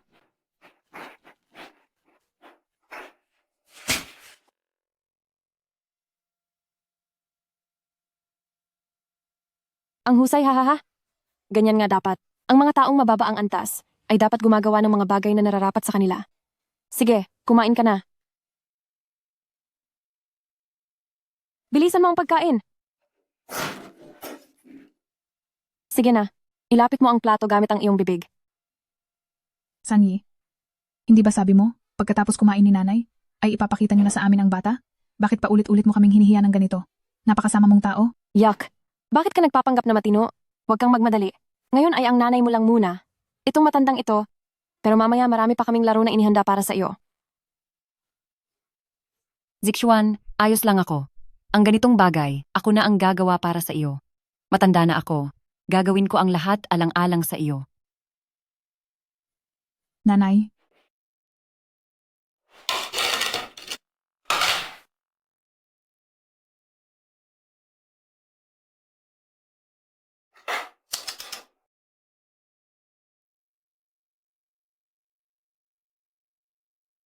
Heto na.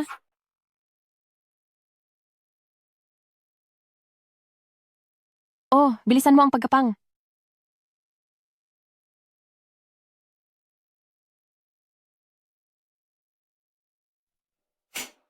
CEO, may nahanap na po kami.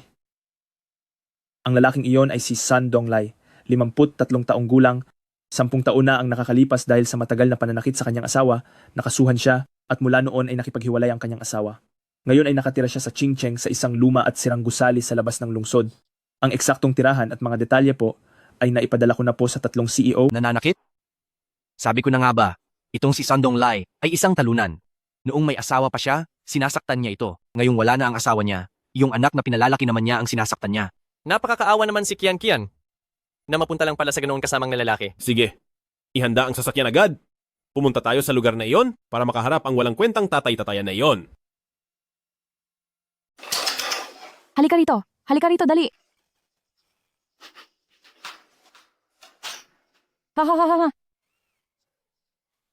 Zhang Chunju, para ka talagang masunuring asong tapat. Ha. Kumpara sa makulit mong ampon na babae, mas gusto kita ng kaunti. Ha. Ano pa po ba ang kailangan kong gawin? Gagawin ko na po ang lahat. Hinihiling ko lang na huwag mong hamakin ang aking Zixuan at huwag mong sasaktan ang kanyang anak. Sabi mo iyan, ha? Nay, ayos lang po ba kayo? Zixuan, ayos lang ang nanay. Hindi ito masakit. Nay, may sugat na kayo. Paano niyo nasasabing ayos lang kayo? Gusto lang ni nanay na sa akin na mapunta ang lahat ng paghihirap na dapat ay sa iyo. Sana lang po ay huwag ka na nilang pahirapan pa. At huwag saktan ng iyong anak. Nay, patawad po. Sa ganitong edad nyo, pumapasan kayo ng ganitong hirap para sa akin. Nay, napakalaki ng utang na loob ko sa inyo. Ayos lang ang nanay. Ayos lang ako. Kapag nakuha na natin ang bata, matutulungan pa kitang mag-alaga sa kanya. Ang katawan ni nanay ay malakas pa. Sanyi, anong klaseng galing ang mga api ng matatanda? Sa akin ka na lang bumawi. Tatanggapin ko kahit anong gawin nyo sa akin. Kung gusto nyo akong hamakin, gawin nyo na ang lahat. Huwag nyo lang muling gagalawin ang pamilya ko. Ito na ang huling hangganan ko. Sa buong buhay ko, ang pinakaayaw ko ay ang pagiging plastic. Walang kuwenta kang babae ka, pagbabayarin kita. Papa, huwag po ninyong parusahan si Mama. Hindi po siya walang kuwentang babae. Ikaw na bata ka, sumasagot ka na ha? Layas. Ayaw ko po, ayaw ko. Kahit ikaw, papaparusahan ko rin. Sandong Lai, sa tingin ko hindi na tayo pwedeng magsama. Hihiwalayan na kita. Gusto ko nang makipag-divorce sa iyo. Bumalik ka rito, walang hiya ka. Mama, huwag po kayong aalis. Iiwan niyo na po ba ako? Umalis ka riyan. Sunyi, pabigat ka lang at malas sa buhay. Simula noong pinanganak kita, hindi na naging maganda ang buhay ko. Ha ha ha ha ha. Isang napakagandang palabas ng mapagmahal na pamilya. Zhang Zixuan at Zhang Chunju, halos manggiyak-ngiyak ako sa inyong dalawa. Sanyi, ano ba talaga ang gusto mo? Ginawa na ng mama ko ang lahat ng gusto mo, pero nakuha mo pang magmalupit. Napakasama ng ugali mo. Masama?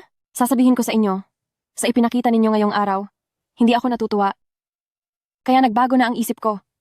Lumapit ka rito at lumuhod, sampalin mo ang sarili mo hanggang sa masiyahan ako. Hanggat hindi ko sinasabing huminto, wala kang karapatang tumigil. Wala kang isang salita. Ayusin mo ang pananalita mo sa akin. Huwag mong kakalimutan na ang buhay ng anak mo ay nasa mga kamay ko. Huwag mong kalimutan na ang kapakanan ng anak mo ay nasa kamay ko pa. Ha? Parusahan siya. Huwag. Hindi ka ba kumain? Napakaliit ng iyong lakas. Halik kayo rito. Ang walang hiyang babaeng ito, napakapayat at mukhang palito. Wala man ng lakas na saktan ang sarili niya. Halika, tulungan niyo siya. Huwag.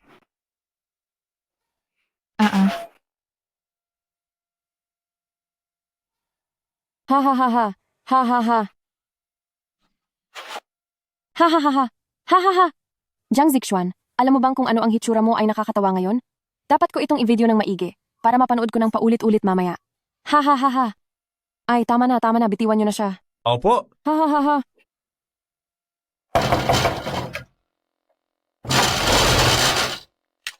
Nasabi ko na po sa inyo, binigay ko na sa inyo lahat ng pera ko. Huwag na po kayong maningil ng utang sa akin.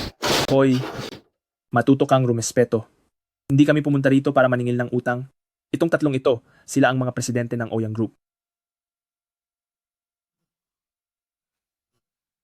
Karangalan ko pong makilala kayo. Ang makaharap ang tatlong presidente ay isang malaking pribilehiyo. Mga boss, pasok po muna kayo sa loob. Bakit na parito ang tatlong malalaking taong ito? Dahil ba ako, si Sandong Lai, sa ganitong edad ay aasenso na sa wakas? Huwag mo kaming bulahin. Nandito kami dahil may mga itatanong kami sa iyo.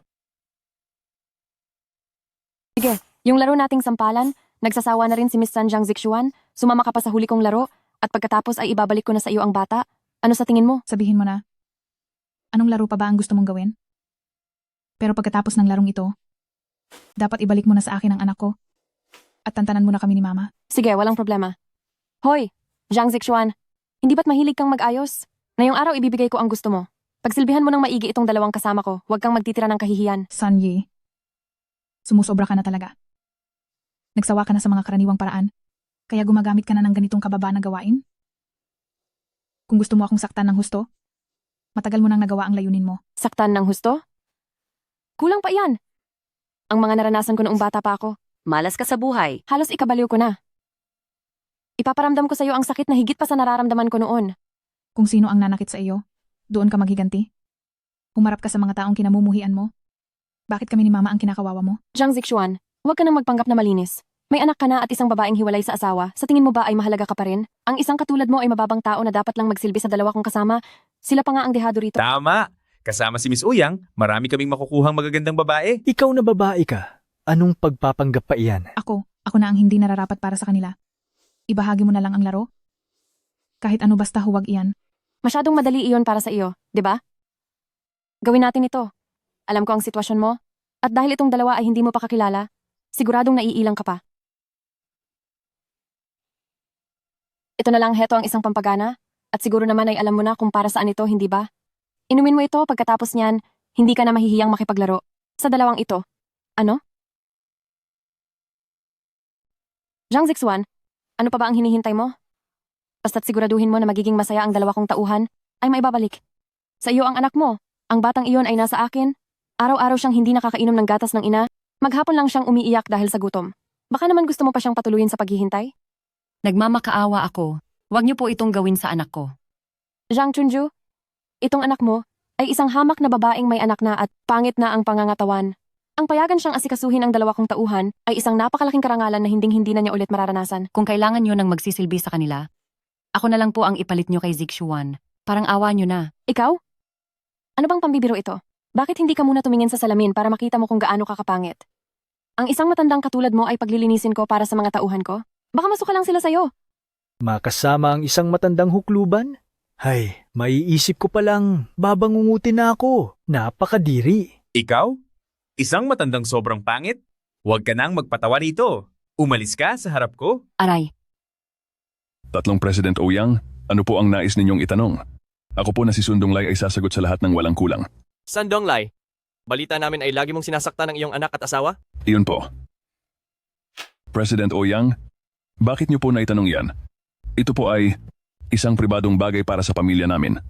Anong pribadong bagay ng pamilya niyo? Alam mo ba na ang babaeng sinasaktan mo ay ang aming si Ouyang Group, ang kapatid naming nawala ng maraming taon, ang mayamang si Ouyang Qian na siya ring kinilala mong anak na si Sun Yi. Ang si Sun Yi, malinaw na siya ay aking tunay na anak na babae. Kailan pa siya naging si Binibining Ouyang? Huwag kang magmaang-maangan sa akin. Nawala sa amin si Qiang Qian noong 8 taong gulang pa lamang siya. At ikaw ang kumuha at nagdala sa kanya sa bahay niyo. Ako. Totoong hindi po ako nagsisinungaling. CEO, si Sun Yi, ay anak namin ng dati kong asawa. O inalagaan ko siya mula pagkabata. Hindi ako nagsisinungaling sa inyo. Tunay ko siyang anak. Baka po nagkakamali lang kayo? Sandong Lai, sigurado ka ba na lahat ng sinasabi mo ay totoo? Tinitiyak ko sa inyong totoo ito. Wala po akong dahilan para linlangin kayo. Sandali lang po, kukunin ko ang album ng mga larawan nang makita ninyo. Huwag. Iinumin ko na. Iinumin ko na. Pero, pagkatapos kong inumin ito, kailangang ibalik niyo sa akin ang bata. At mula sa araw na ito, huwag niyo nang guguluhin ang pamilya ko. Walang problema, isang salita lang ako. Tutal, wala na ring interesanteng bagay para paglaruan ka.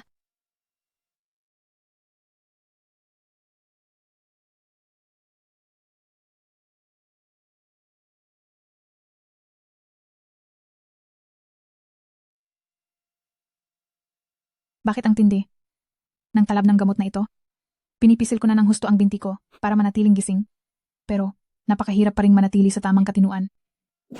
Hahaha, hahaha.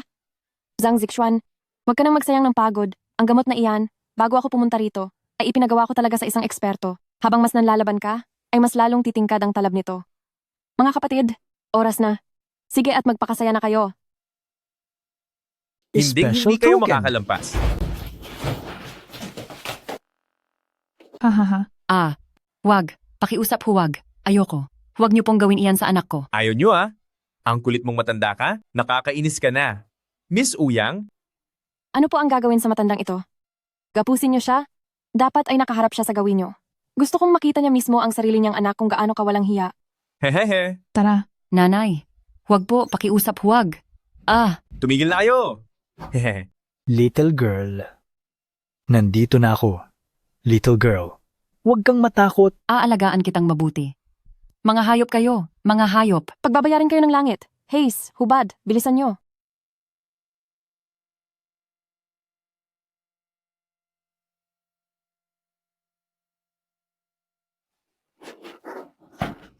Hubarin ang lahat. Parurusahan kayo. Tatamaan kayo ng kidlat. Mga wala kayong awa. Teka, sandali lang. Halika rito. Kukuha muna ako ng mga litrato. Aba, Zhang Zixuan, tignan mo nga ang sarili mo.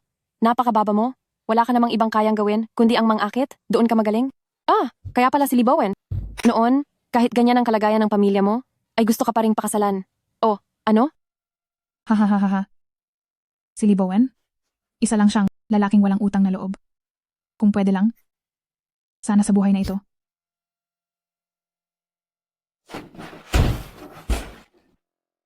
Ay, hindi ko na siya nakilala kailanman. Pwede bang mag-focus ka na lang? Kasama mo ako. Tapos iba ang binabanggit mong lalaki? Nawawala ang gana ko sa iyo. Huwag niyo pong saktan si Zixuan. Pakiusap, huwag niyo siyang saktan. Walang makakapigil sa amin.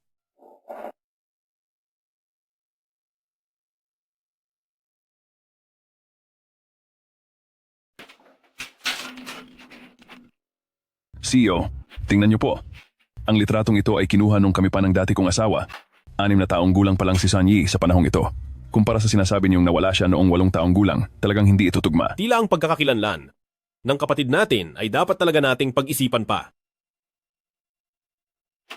Maari kayang, yung babaeng pinalayas natin nung araw na yon, ay siya ang tunay na Qian? Sandong Lai, mayroon bang nagawang anuman si Sun Yi sa bahay na kapansin-pansin kamakailan? Po? Mayroon po. Ngayong nagtanong po kayo, bigla ko pong naalaala. Noong umuwi siya nitong nakaraang 2 araw, parang wala siya sa sarili. Lagi niyang yakap ang isang damit ng sanggol. At sinasabi niyang magiging Ouyang Qian na raw siya agad. Akala ko nga po nung una ay nababaliw na siya. Kung ganoon, mayroon ba siyang daladalang puting kuwintas na yari sa Jade? Mayroon po. Dinala niya po iyon noong araw na pumunta siya rito. Napansin ko pong mukhang napakamahal nito, kaya tinanong ko kung saan galing, pero talagang ayaw niyang sabihin. Hala, President Ouyang? Ang batang ba ito ay nagnakaw po ba? Sa inyo? Ito ay... naalala ko na po. Tama po. Parang isiniksik niya po. Yung damit ng sanggol sa loob ng kabinet? Samahan ko po kayong tingnan. Bilis!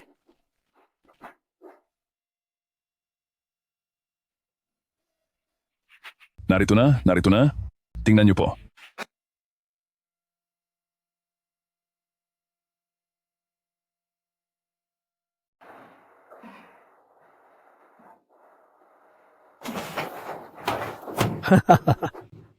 Wag.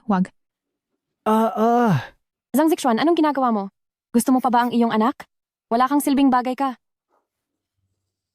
Pasensya na po. Ikaw na babae ka, nagawa mo akong sipain? Gusto mo na bang matapos ang lahat para sa iyo? Halikayo, buhatin niyo siya para sa akin.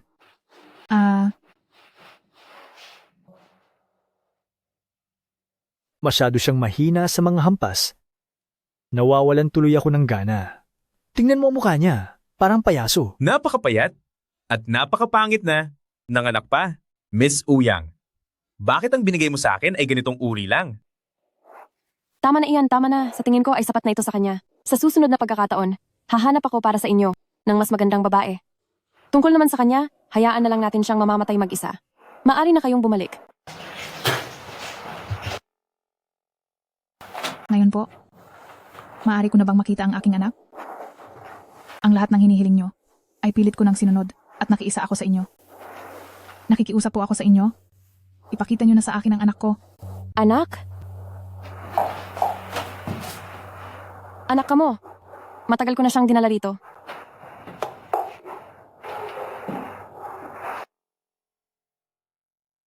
Meron na, tingnan ninyo.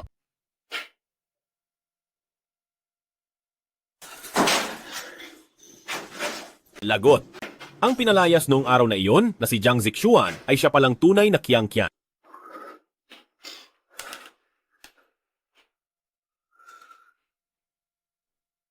Walang sumasagot? Lao Chen, pumunta ka agad at sa cellphone ni Sun Yi, gamitin ang satellite positioning. Opo, i-check ko na po agad. Bata, matagal ko na siyang dinala sa iyo.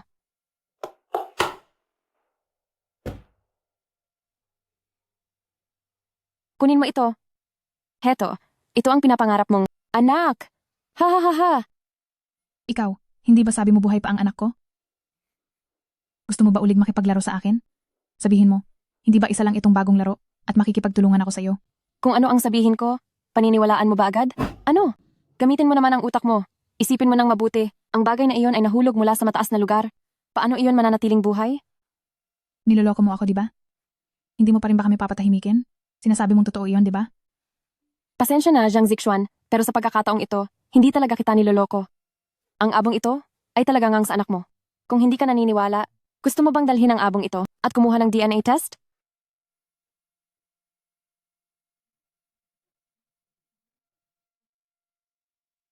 San Yi, pagbabayarin ka ng langit, parurusahan ka. Zhang Zixuan, huwag ka nang magpakapagod. Matagal na akong nakapaghanda ng mga tao. Kapag handa na ang sasakyan, Ipapadala ko kayong mag-ina palabas ng ching-cheng. Sa buhay na ito, wag na kayong babalik kailanman. Ang anak ko? Anak ko? Sige. CEO, nahanap ko na si Miss Sun ay kasalukuyang nasa pamilyang Zhang. Lagot! Anak ko? Aking anak? Zhang Zixuan, tanggapin mo na ang katotohanan. Wala na siya at hindi na maibabalik. Tinulungan kita sa nangyari sa iyong anak. At para maibalik siya sa iyo, ginawa ko siyang abo. At ikaw, wala man lang ba akong pasasalamat na maririnig? Salamat? Dapat ba akong magpasalamat dahil pinagbayad mo ang aking anak? O dahil sa pag-agaw mo sa aking pagkatao? Para magpanggap sa aking pamilya? Sanyi, ikaw na ang pinakamasamang babae na nakilala ko sa buong buhay ko. Hehe, salamat sa papuri mo. Kahit gaano pa ako kasama o kawalang hiya, nakuha ko pa rin ang lahat ng dati ay sa iyo.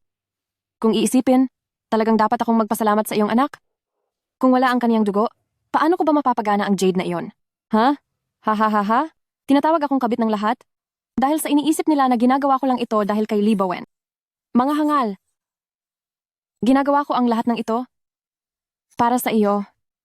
Hindi maiisip ni Zhang Zixuan, habang buhay, na ang dugo ng anak niya ang gumawa ng paraan para sa akin, upang maging tagapagmana ng Ouyang. Tungkol naman sa bata mo, hahayaan kitang mabuhay, dahil mabait ako, ipapadala kita sa ampunan. Paglalayuin ko kayong mag-ina. Nang sa gayon sa buhay na ito, ay hindi niyo na makilala ang isa't isa. Ang dugo ng anak ko? Walang hiya ka, nagawa mong gamitin ang dugo ng aking anak. Ay, nasilayan mo rin sa wakas? Napakalaking tanga mo talaga. Sinira mo na ang lahat ng iyong pagkakataon. Testigo, ang Jade, ang Phoenix, wala kang maipakita kahit isa. Kaya ang pagkatao mo bilang Ouyang, dapat lang na mawala sa'yo. Sayang na sayang, kahit pa marami ka ng alam, huli na ang lahat. Sunyi, ibig sabihin, ang pendant at ang Blood Phoenix, ay lahat ay pakana mo lang, hindi ba? Tama-tama. Sa wakas ay nahulaan mo rin. Pero, hindi ako sa tubig gumawa ng paraan, kundi sa mismong dugo mo. Naglagay ako, sa patalim na iyon, ng isang espesyal na pulbos, para lang ang dugo mo ay mabilis na mawala ng bisa. Plinado mo ang bawat hakbang, at ginawa mo ang lahat. Para lang makuha ang posisyon ni binibining pamilyang Ouyang, tama ba ako? Siyempre naman. Basta't para maging anak ni Ouyang, dapat ay may diskarte at talino. Kung hindi ay paano pa? Sa isang hangal na tulad mo, na masyadong mapagtiwala, ang kailangan mo lang gawin ay manatili sa baba bilang isang dukha.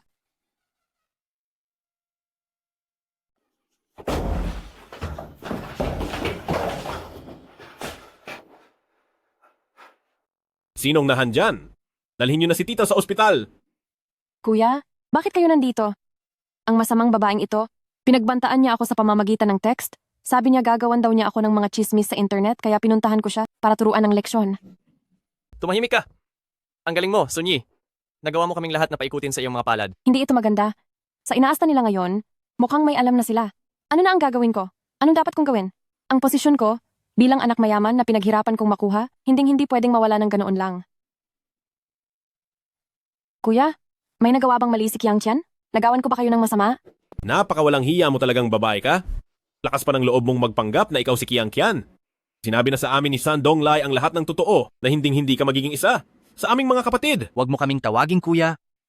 Ang mapagpanggap na pagtawag mo ng kuya, naduduwal kaming marinig.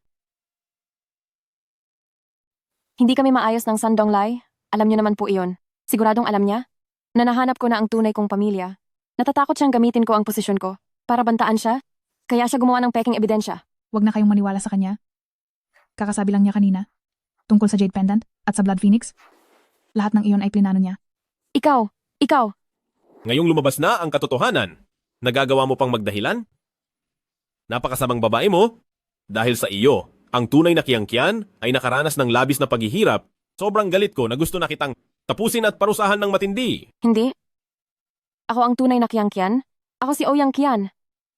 Ang masamang babaeng ito, siya ang nagsisinungaling, siya ang peke, at ako ang tunay na Ouyang Qian. Mga tauhan, kalad ka rin siya palabas. Huwag, ayoko. Bitawan niyo ako. Ako si Ouyang Qian. Bitawan niyo ako. Qiang Qian, patawad. Huli na nang nalaman namin ang lahat. Nahiya kami sa mga nagawa namin sa iyo. Qiang Qian? Patawad. Ngayon lang kami dumating ng mga kuya mo. Noong nandoon tayo sa handaan, kami ay humihingi ng paumanhin sa iyo. Anong kahit na anong gusto mo para makabawi kami? Ibibigay ko lahat sa iyo. Wag. Wala akong kailangan. Gusto ko na lang na umalis na kayo. Kian, ikaw? Nagtatampo ka pa ba kay kuya? Ako kasi, nasobrahan ako ng araw na yon. Kasalanan ko, pasensya na. Kasalanan ko talaga, kasalanan ko. Kiang Tian, masama ang naging ugali ni Kuya. Nagkamali si Kuya, nagkamali ako. Kiang Tian, sorry talaga sa ginawa ni Kuya. Naging masama ako. Napakasama ko. Wala na ang bata. Ang bata? Nahanap na ang bata. Totoo. Ang walang hiyang si Sunyi, dinala niya pala ang bata sa ampunan, pero nahanap ko na siya. Ang bata ay amin nang nahanap ng ligtas. At nasa bahay na siya ngayon. Kiang Tian, Huwag niyo na akong bibiruin ng ganyan. Wala na akong pakialam sa lahat, lumayas na kayo. Kian, kung ayaw nyo kaming paniwalaan, pumunta kayo sa bahay at tignan nyo ang bata sa bahay. tama. Kung hindi man para sa sarili mo, para na lang sa nanay mo, para sa bata, umuwi ka na kasama namin para bumisita kahit sandali. Mama. Madali lang yan. Isama natin ang nanay mo para tumira sa pamilyang Uyang. Pagod na siya sa dami ng taon na inilaan niya sa pagpapalaki sa iyo. At talagang nagpapasalamat kami sa kanya. Bigyan mo po kami ng pagkakataong bumawi sa kanya. Ayos ba? Ang tagapagligtas ni nakababatang kapatid na babae ay tagapagligtas din namin. Maagang nawala ang mama natin, kaya mula ngayon, ituturing na natin siyang sariling ina. Ituturing namin siyang tunay naming ina.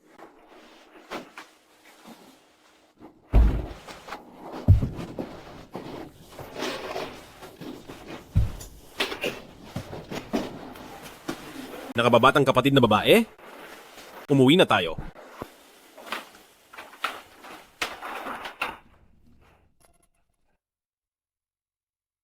Oh, narito na pala si Xiao Qian. Ay nako, nagpunta ka rito ng ganitong kalalim ang gabi? Ito ba ay para kay Bowen para pag-usapan ang pagkuha niyo ng marriage certificate?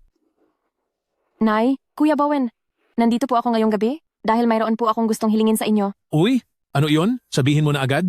Mrs., iisa na tayong pamilya. Bakit kailangan mo pang maging formal? Hahaha. Sa totoo lang, hindi ako ang tunay na Oyang Qian. Ang masamang babaeng iyon, plinado niya akong baliktarin. Ang tatlong magkakapatid na pamilyang Ouyang, pinalayas nila ako. Pero huwag kayong mag-alala. Basta't mapabagsak ang babaeng iyan na si Zhang Zixuan, ay may tsansa pa rin ako na maibalik ang aking tunay na pagkakakilanlan. Kaya naman pala, niloloko mo lang kami sa simula pa lang. Na si Zhang Zixuan ang tunay na tagapagmana. Sus Mariosep, napakasama mong babae, mga agaw ka. Sunyi? Lakas ng loob mong lokohin ako. Dahil sa iyo, nawala sa akin ang asawa kong tagapagmana?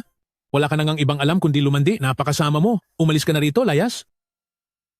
Umalis na kayo rito agad. Naku po, Bowen, huwag mo na kasing guluhin ang sarili mo sa babaeng iyan. Kailangan pumunta na tayo sa pamilyang Uyang para makiusap kay Zhang Zixuan at tingnan natin kung maaari niya tayong mapatawad sa kabila ng lahat. Huli na ang lahat. Sa tingin niyo ba ay ganoon kahangal si Zhang Zixuan?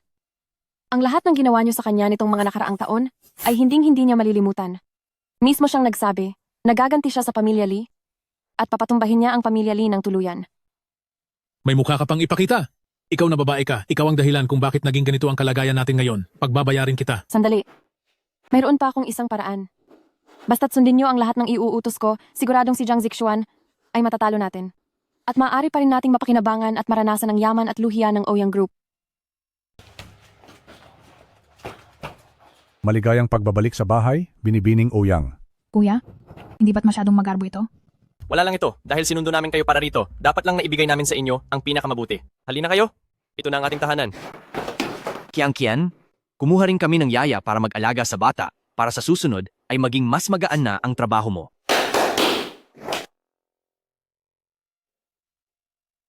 Xiaohao, masyadong mahalaga at magarbo ito.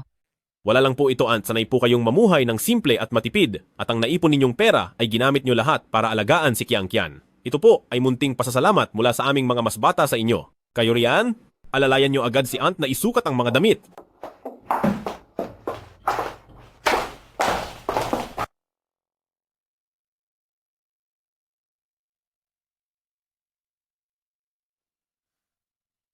Aunt, ang suot ninyong ito ay parang talagang ginawa para lang sa inyo. Alam ko na ang mga damit na ito ay talagang babagay sa inyo. Sa susunod po, kakausapin ko ang kanilang manager para gawin kayong modelo nila. Ma, sa ayos ninyong yan, kamukha nyo na ang mga artista sa pelikula. Kayo talagang mga kabataan. Huwag nyo nang biruin ang matandang gaya ko. Mababait na bata. Salamat sa inyo. Gustong-gusto ko ang suot kong ito. Kiang Tian, alam mo ba kung anong araw ngayon? Ngayon, parang wala naman. Espesyal sa araw na ito. Kian Tian, Maligayang kaarawan! Ngayon pala ang kaarawan ko. Hindi ko akalain. Pagkalipas ng maraming taon, naaalala niyo pa rin. Ngayon pala ang kaarawan ni Zixuan. Tatandaan na ito ni Mama. Noong pinulot ka ni Mama, wala kang maalala noon, lalo na ang iyong sariling kaarawan. Sa loob ng maraming taon, hindi ka man lang naipagdiwang ni Mama ng maayos na kaarawan. Ayos lang po iyon, Aunt. Ngayon po, may kakayahan na tayo. Nabigyan si Kian Tian ng isang maayos na pagdiriwang. Hindi lang po para kay Kiang Kian, pati ang kaarawan niyo po, Aunt. Tayong buong pamilya sa susunod ay masayang magdiriwang ng magkakasama. Kuya, maraming salamat sa inyo. Yang Kian, Aunt, ako ang nagluto ngayon. Tikman nyo dali kung masarap ba ang luto ko. Hindi ko akalain na si Kuya pa mismo ang magluluto. Hindi nyo alam. Kung gaano kasarap magluto si Kuya, tayong buong pamilya ay may masarap na hapunan ngayon. Dahil si Kuya ay laging busy sa kumpanya. Sa mga nakarang taon, ngayon lang natin uli siya nakitang nagasikaso sa kusina. Tignan nyo naman kung anong araw ngayon. Kaarawan kaya ni Kiang Kian. Minsan lang ito sa isang taon. Kung hindi ito paghahandaan ng mabuti, paano na lang? Sayang lang, masyadong mabilis ang lahat. Hindi ako nakaabot para sa paghahanda kay Kiang Kian ng isang engrandeng piging. Kuya, hindi ko kailangan ng engrandeng party. Basta tayong buong pamilya ay magkakasama. Iyon na ang pinakamagandang regalo sa akin. Ang ibang tao, puro pambobola lang ang ginagawa sa akin. Alam ko po na kayo lang ang tunay na nagmamahal sa akin.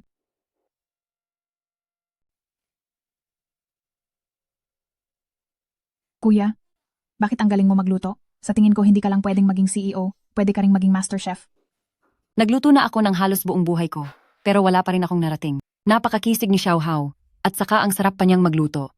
Mabuti po at nagustuhan nyo. Basta gusto nyo po, kapag may oras ako, madalas ko kayong paglulutuan. Aunt, pagkatapos kumain, ipapasyal ko po kayo sa loob ng bahay. Sige po. Halika kayo. Ang opisinang ito po ay ang lugar kung saan si Mama at Papa ay inaayos ang mga gawain ng Ouyang Group. Ang litratong ito naman po ay isa sa mga bihirang pagkakataon na magkasama sila. Kiang Kian, noong isinilang ka, tuwang-tuwa si Mama at Papa. Ang jade pendant na iyan po ay regalo rin nila sa iyo. Iyon ang mapalad na jade ng pamilyang Ouyang. Sayang po, matapos mawala si Kian Tian noon, lubhang nasaktan si Mama at Papa. Bukod pa doon, dahil naging abala sila sa kumpanya, masyadong napagod ang kanilang katawan, at hindi nagtagal, ay tuluyan na silang nawala.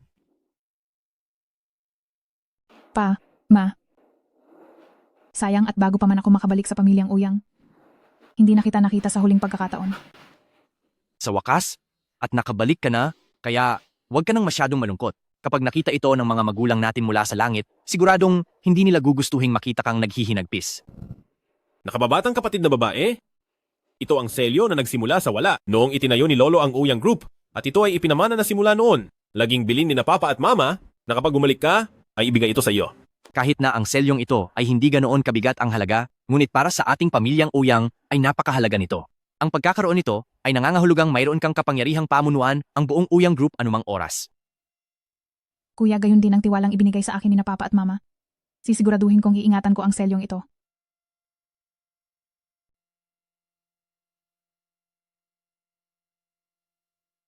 Jiang Zixuan, matagal na panahon na rin, hindi ba? Sinasabi ko sa'yo, anak ako, ay may inihandang isang malaking sorpresa para sa iyo. Sanyi, may kapal pa ang mukha mo para tawagan ako. Anong ibig mong sabihin? Hindi mo na kailangang malaman kung ano ang ibig kong sabihin? Ang kailangan mo lang malaman? Ay kung hindi ka susunod sa mga iniuutos ko, sisirain ko ang reputasyon mo. 8:00 mamayang gabi. Dalhin mo ang bank card na may $500 milyong sa pamilya Lee. Masyado ka namang kampante, di ba? Isipin mo nang mabuti.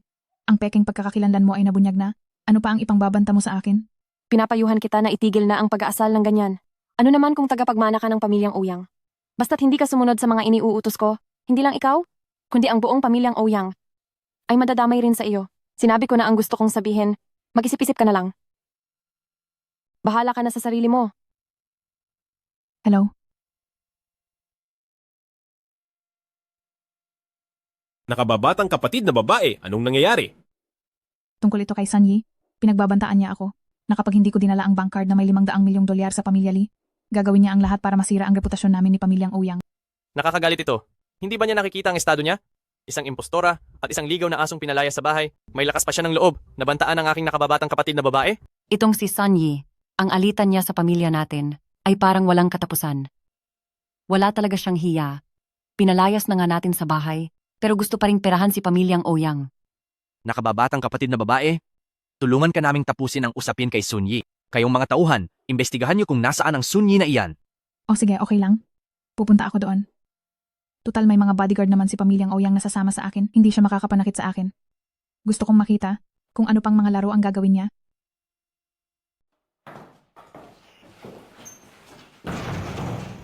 Zhang Zixuan, sa wakas dumating ka rin. Masyado namang mataas ang tingin mo sa sarili mo. Simula nang bumalik ka rito sa pamilyang Ouyang, nagmukha ka ng sosyal. Pero isa ka lang namang babae na binasura ko na noon. Ano ba ang ipinagmamalaki mo? Che, sa tuwing nakikita ko ang itsura mo, parang gusto kitang turuan ng leksyon. Ngayong dikit ka na kay Ouyang Group, natuto ka na ring magpanggap na kung sino. Sinasabihan ko kayo, huwag na huwag niyo akong pagtatangkaan. Tapusin na natin ang pag-uusap na ito. Dahil kapag makalipas ang 30 minuto, ay hindi pa ako nakakalabas sa pintuan ng pamilya Lee, ay papasok agad ang mga bodyguard ko para tingnan ang sitwasyon. Nasaan na ang ipinahahanda ko? Na bank card na may 500 milyong dolyar? Dala mo ba? Huwag kang masyadong mabilis. Ano ba talaga ang gusto mong mangyari sa akin? Ang mapahiya at masira ang pangalan? Sabihin mo na. Anong masira ang pangalan? Noong lumuhod ka sa pamilyang Zhang at nagmakaawa, at ang video mo habang hinihiya ka, ay tinatago ko pa rin hanggang ngayon. Isipin mo, kapag inilabas ang mga iyon sa publiko, anong mangyayari sa iyo at sa Ouyang Group, ano na lang ang magiging kahahantungan nyo? Ito lang ba? Gusto mo bang gamitin ang mga bagay na ito para pagbantaan ako? Masyado mo naman akong minamaliit at masyado mong minamaliit si Ouyang Group. Kay lakas ng loob mo.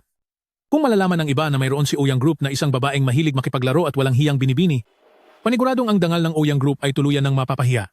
Ang bank card ko, hindi ko dala ngayon. At kailanman ay hindi ko ito ibibigay sa inyo. Papayuhan ko kayo sa huling pagkakataon. Huwag na kayong magkunwaring matalino. Dahil sa paulit-ulit niyong panggugulo sa akin, sa huli, kayo lang din ang magsisisi. Wala talagang hiya ang masamang babaeng ito. Kung ilalabas kaya namin ngayon ang kanyang mga malaswang litrato, baka sakali, lihim pang matuwa ang masamang babaeng ito. Sige, dahil ganyan ang gusto mo, imbes tatawag kami ng mga reporter upang puntahan ang Ouyang Group nyo. At sa harap ng maraming tao, ipakikita namin ang mga bidyong iyon para tuluyan kang hindi na muling makabangon pa.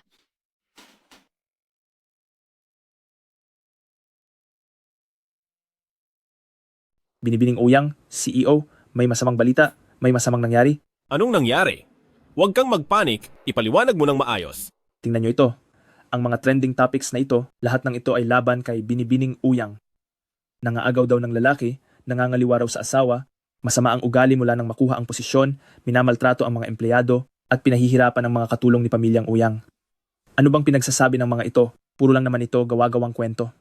Totoo yan, simula nang umuwi si Binibining Ouyang, napakaamo at napakabait niya sa amin, kailan pa siya nagmalupit sa kahit sino. Kahapon lang, malubha ang sakit ng pamilya ng supervisor na si Ate Wang at masyadong busy rito kay pamilyang Ouyang kaya hindi siya makaalis. Sobrang nag-alala si Ate Wang, hindi na niya alam ang gagawin. Sa huli, si Binibining Ouyang pa rin ang nagbigay kay Ate Wang ng isang buwang bakasyon para makauwi at maalagaan ang pamilya niya at binigyan pa siya ng bonus para sa buwan na iyon. Tingnan nyo, sobrang lala ng mga paninira sa trending topics na ito. Hindi ako makapaniwalang marami ang naniwala rito. Gayong kahit kailan naman hindi pa nila nakikita si Binibining Ouyang ng personal, nagagawa pa rin nilang baliwalain ang katotohanan, siraan ang taong hindi naman nila kilala. Sobra na silang mapagsamantala. Pinagpapasensyahan lang natin sila, ngunit iniisip talaga nila na kaming mga taga-pamilyang Ouyang ay mahina at madaling apihin?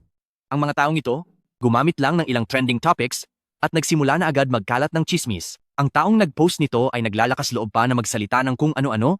Sabi pa ay magdadala siya ng mga reporter sa Ouyang Group para sa isang live broadcast upang ipakita raw ang mga ebidensya ng pangangaliwa ni Kiang Tian. Walang hiya sila.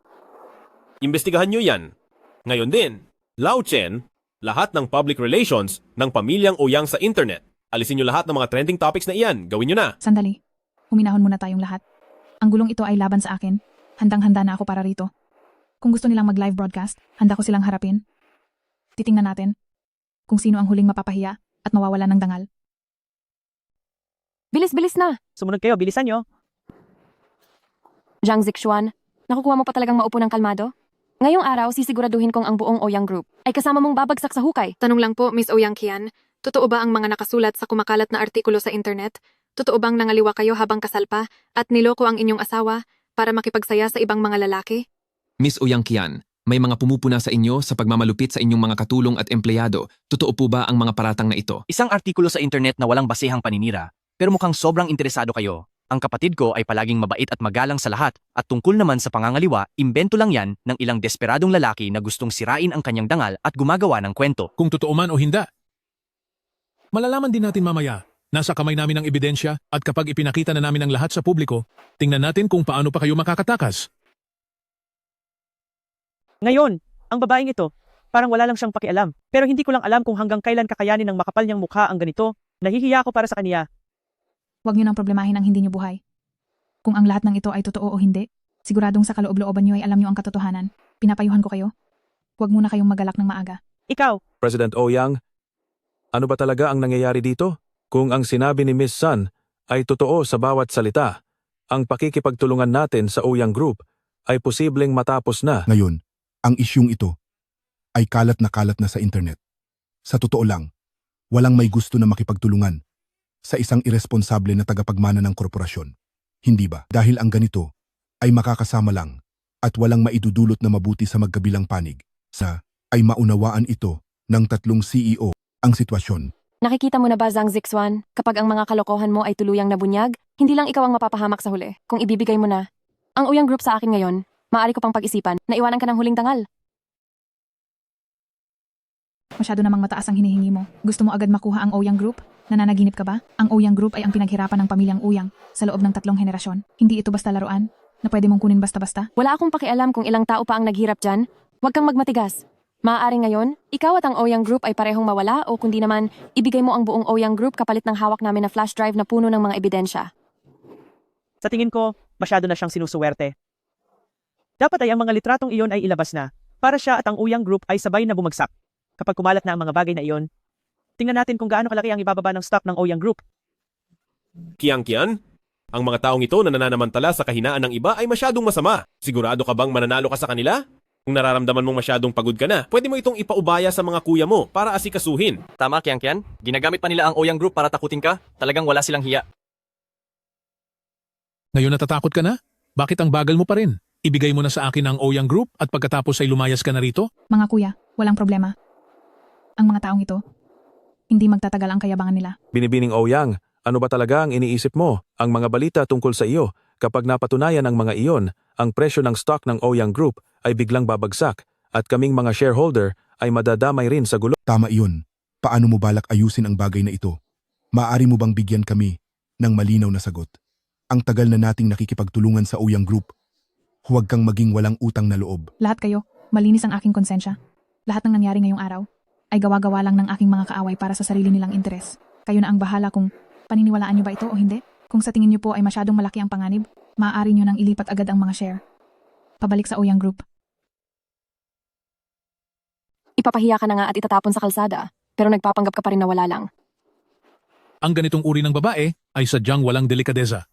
Miss Ouyang Kian, mahigit 100 taon nang naitatag ang Ouyang Group, ang mga irresponsableng pahayag nyo kanina. Totoo ba iyon? Balita ko, ang founder ng Ouyang Group, na si Ginoong Ouyang Hong mula nang itatag ang kumpanya, ay palaging masipag at matapat na namamahala rito.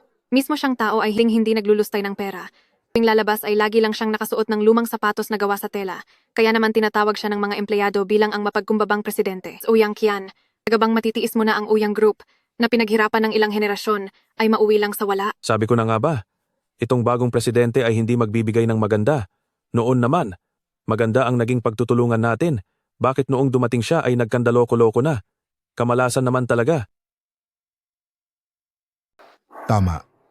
Ang ganda na sana ng plano, pero sinira nyo lang ng ganoon kadali. Kapag nagpatuloy pa ito, binabalak ko nang ibigay ang mga shares ko. Tama na. Sa kung ano ang tama o mali, alam na ng kapatid ko ang dapat niyang gawin. Sa loob ng panahong ito, naging maayos ang pagpapatakbo niya sa grupo. Dahil hindi niyo naman siya kilala, huwag niyo na siyang husgahan ng kung ano-ano. Hindi siya kilala. President Ouyang, eksaktong-eksakto ang sinabi mo. Bakit kami makikipagtulungan sa taong hindi namin kilala? Kapag nalaman ito ng publiko, ito ang magbibigay sa amin ng isang malaking dagok na hindi na mababawi kailanman. Bakit kami magtitiwala sa isang babaeng kung saan-saan lang? Biglang sumulpot. Ang pamilyang Ouyang nyo ay napakayaman at makapangyarihan. Kaya kahit mawala man ang impluwensya nyo, mayaman pa rin kayo kumpara sa iba. Hindi namin kayo kayang tapatan. Totoo yan. Zhang Zixuan, tatanungin kita sa huling pagkakataon, itong transfer contract pipirmahan mo ba o hindi? Hindi ako pipirma, kahit paanong banta mo. Ang kontratang ito ay hindi ko pipirmahan. Sige lang. Ang tigas talaga ng ulo mo. Ayaw mo talagang makinig hanggat hindi pa huli ang lahat. Kaya ipapakita ko sa lahat ng mga manonood kung gaano kakalingkis sa mga lalaki at ang tunay mong mukha. Kiyang-kiyan, sigurado ka na ba talaga sa desisyon mo? Ang mga material na bagay, hindi namin iyon inaalala, pero ano man ang mangyari, hindi namin hahayaang masira ang iyong pangalan. Tama siya, Qianqian. Dati pa ay palaging mapang-api si Sunyi sa iyo at palagi siyang may handang masamang plano. Qianqian, hindi naman sa hindi nagtitiwala sa iyo si Kuya, kundi dahil ang taong si Sanyi ay napakatuso at napakasama. Makinig kayong lahat. Mismo si President Ouyang Group na ang nagsabi nito, kaya paano ito magiging peke? Ibebenta ko na ang lahat ng shares ko ngayon din, at sa partnership na ito, ayoko na. Gusto ko na ring ilipat ang mga shares ko. Kalokohan ito, matapos kang gumawa ng masama, nagawa mo pang tumanggi, at gusto mo pang isama kaming lahat sa gulo. Magpapadala na ako ng mensahe ngayon din sa iba pang shareholders na hindi nakarating para ipatransfer din sa kanila ang lahat ng kanilang stocks. Sa araw na ito, masasaksihan natin ang pagbagsak ng Qingzhou First Business Group, isang malaking katapusan. Jiang Zixuan, talagang may kakayahan ka, mula nang naging binibining Ouyang ka, sa loob lang ng ilang araw, heto at hindi mo na pala kaya. Nasa kaniya nga ang kagustuhan, ngunit wala naman sa kaniya ang swerte. Ang mga taong gaya niya, balang araw kahit maging parang Ray naman siya, babagsak at babagsak pa rin siya dahil hindi niya kayang panindigan iyan. Kahit pa gusto nyo na ibigay ang Ouyang Group sa akin ngayon, huli na ang lahat. Huwag nyo akong sisihin kung hindi ko kayo binigyan ng pagkakataon, sisihin nyo si Jiang Zixuan sa paghahanap niya ng gulo. Mga kagalang-galang na reporter, itutok nyo ang inyong mga kamera sa malaking screen.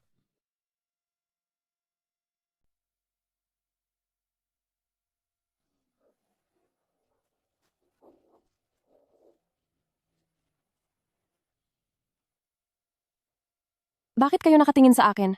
Sugurin nyo si Jiang Zixuan na walang hiyang iyan. Kung hindi, lumingon ka muna at tingnan ang nilalaman ng screen na ito. Ano? Paano nangyari ang lahat ng ito? Saan ito kinuha? Jiang Zixuan, napakawalang hiya mo. Sunyi, napakasama mong babae. Paano mo nagawa ito? Paano mo nakuha sa pamilya Lee na makipagrelasyon sa ibang lalaki? Kaya naman pala nitong mga nakaraang araw ay palagi kang kahina-hinala dahil pumupunta ka para makipagkita sa ibang lalaki, tama? Napakawalang hiya mo? Walang hiya ka. Kaya pala, matapos kang palayasin ng pamilyang Ouyang at lumapit sa amin sa pamilya Lee, ay puro ka tungkol sa Kuya Bowen. Iyon pala, isa ka lang babaeng pinaglaruan lang ng kung sino-sinong lalaki. Walang hiya ka.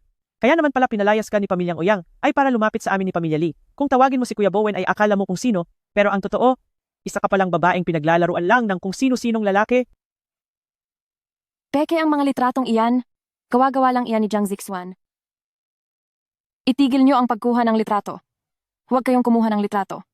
Lahat ng iyan ay hindi totoo. Tumahimik ka na, ikaw na walang hiya at masamang babae. Dahil sa iyo at sa pagiging kerida mo, ay nawalan patuloy ako ng isang mayaman at disenteng asawa. Ikaw, kung nagawa mong magtaksil noon, magagawa mo ulit magtaksil ngayon. Lumuhod ka sa harap ko. Lee Bowen, akala mo ba ay napakabuti mong tao? Ang magpakasal sa iyo ang puno ng pagkakamaling desisyon na ginawa ko. Hindi pa tapos ang mga litrato. Ituloy niyo lang ang panonood sa screen.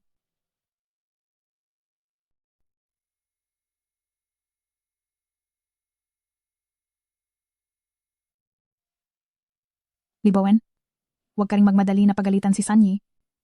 Pareho lang kayong dalawa ng ugali, magkatulad lang kayo.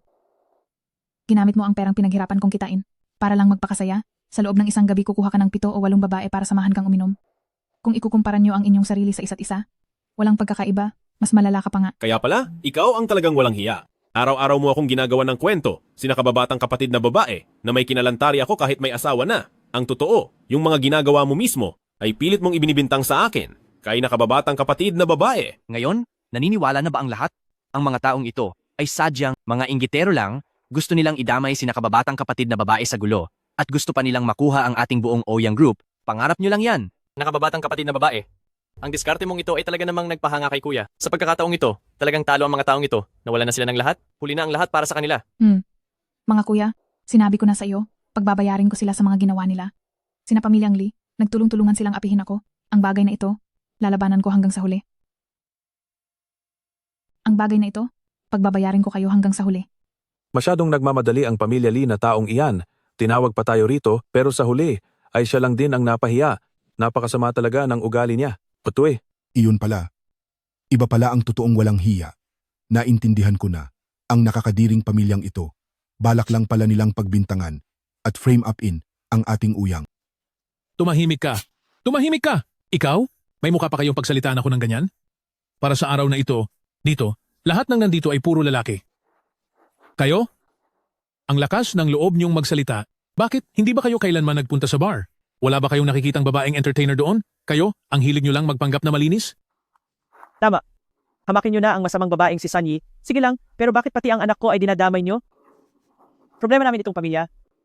Anong pakialam nyo nitong mga estranghero? Lily, huwag kang magmadali. Ang hinanda kong malaking regalo para sa inyo, hindi pa tapos. Walang hiya kang babae, ano na naman ba ang binabalak mo?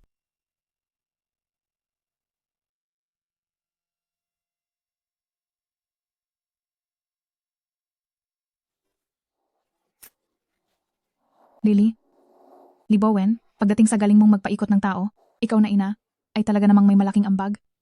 Isinama mo si Libowen noong nag-asawa ka ng 4 na ulit, at ang binibiktima mo ay ang mga matatandang mag-isa para nakawan sila ng kanilang mga naipong pera. Ikaw, hayop ka. Imbento ka lang ng imbento. Nakikipag-date lang ako, anong masama doon? Isang matandang dalaga na ako, kaya kung makipag-date man ako at humanap ng makakasama, hindi ba't normal lang iyon? Bakit kapag galing sa bibig mo, nagiging panloloko na sa pera ng insurance? Alam ko namang itatangi mo yan. Kaya nasa loob ng dokumentong ito, ang lahat ng naging kasunduan nyo ng 4 mong dating asawa.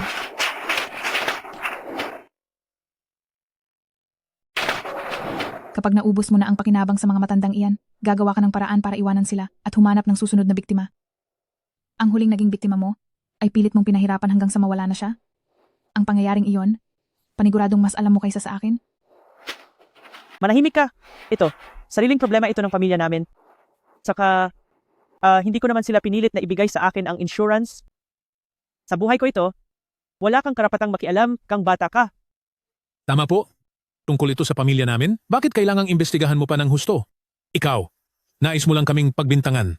Para sa akin, lahat ng mga litratong ito, pati na ang mga dokumentong iyan, ay pawang mga peke lang. Lahat kayo. Ang totoong anyo ng pamilyang ito, sigurado akong lahat kayo ay nakikita na ng malinaw, di ba? Simula nang mapunta ako sa pamilyang ito, wala man lang kahit isang araw na naging maayos ang buhay ko. Araw-araw akong nagsisikap at nagtitiyaga para pagsilbihan ang mag-inang ito. Pero sila pala ang mga tunay na abusado. Ang pamilyang ito, gaya ng inaasahan, ay walang mga kwenta. Ang isa ay mas malala pa sa isa.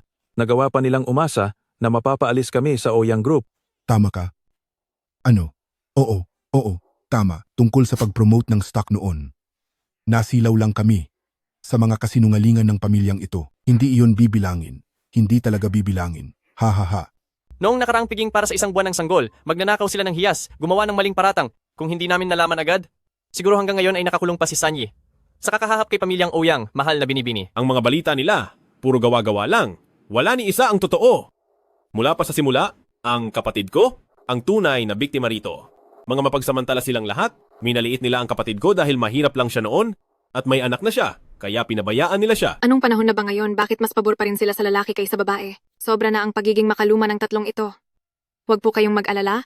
Ang pangyayaring ito, kaming mga mamamahayag, ay sisiguraduhing ilalantad ang lahat. Huwag po kayong mag-alala. Ang bagay na ito, kaming mga reporter, ay sisiguraduhing maisisiwalat ito. Ang pamilyang iyan, bukod sa pagiging masama at walang puso sa akin, halos mawala pa ang anak ko dahil sa kanila.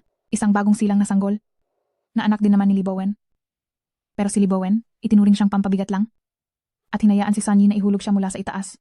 Miss Oyang, huwag po kayong mag-alala. Ang nangyayari ngayon ay naka-livestream na sa buong bansa. Makikita ng buong mamamayan ang masasamang pagkatao ng pamilyang ito. Sanyi, isang katotohanan na ang pambabaliktad na ginagawa ninyo.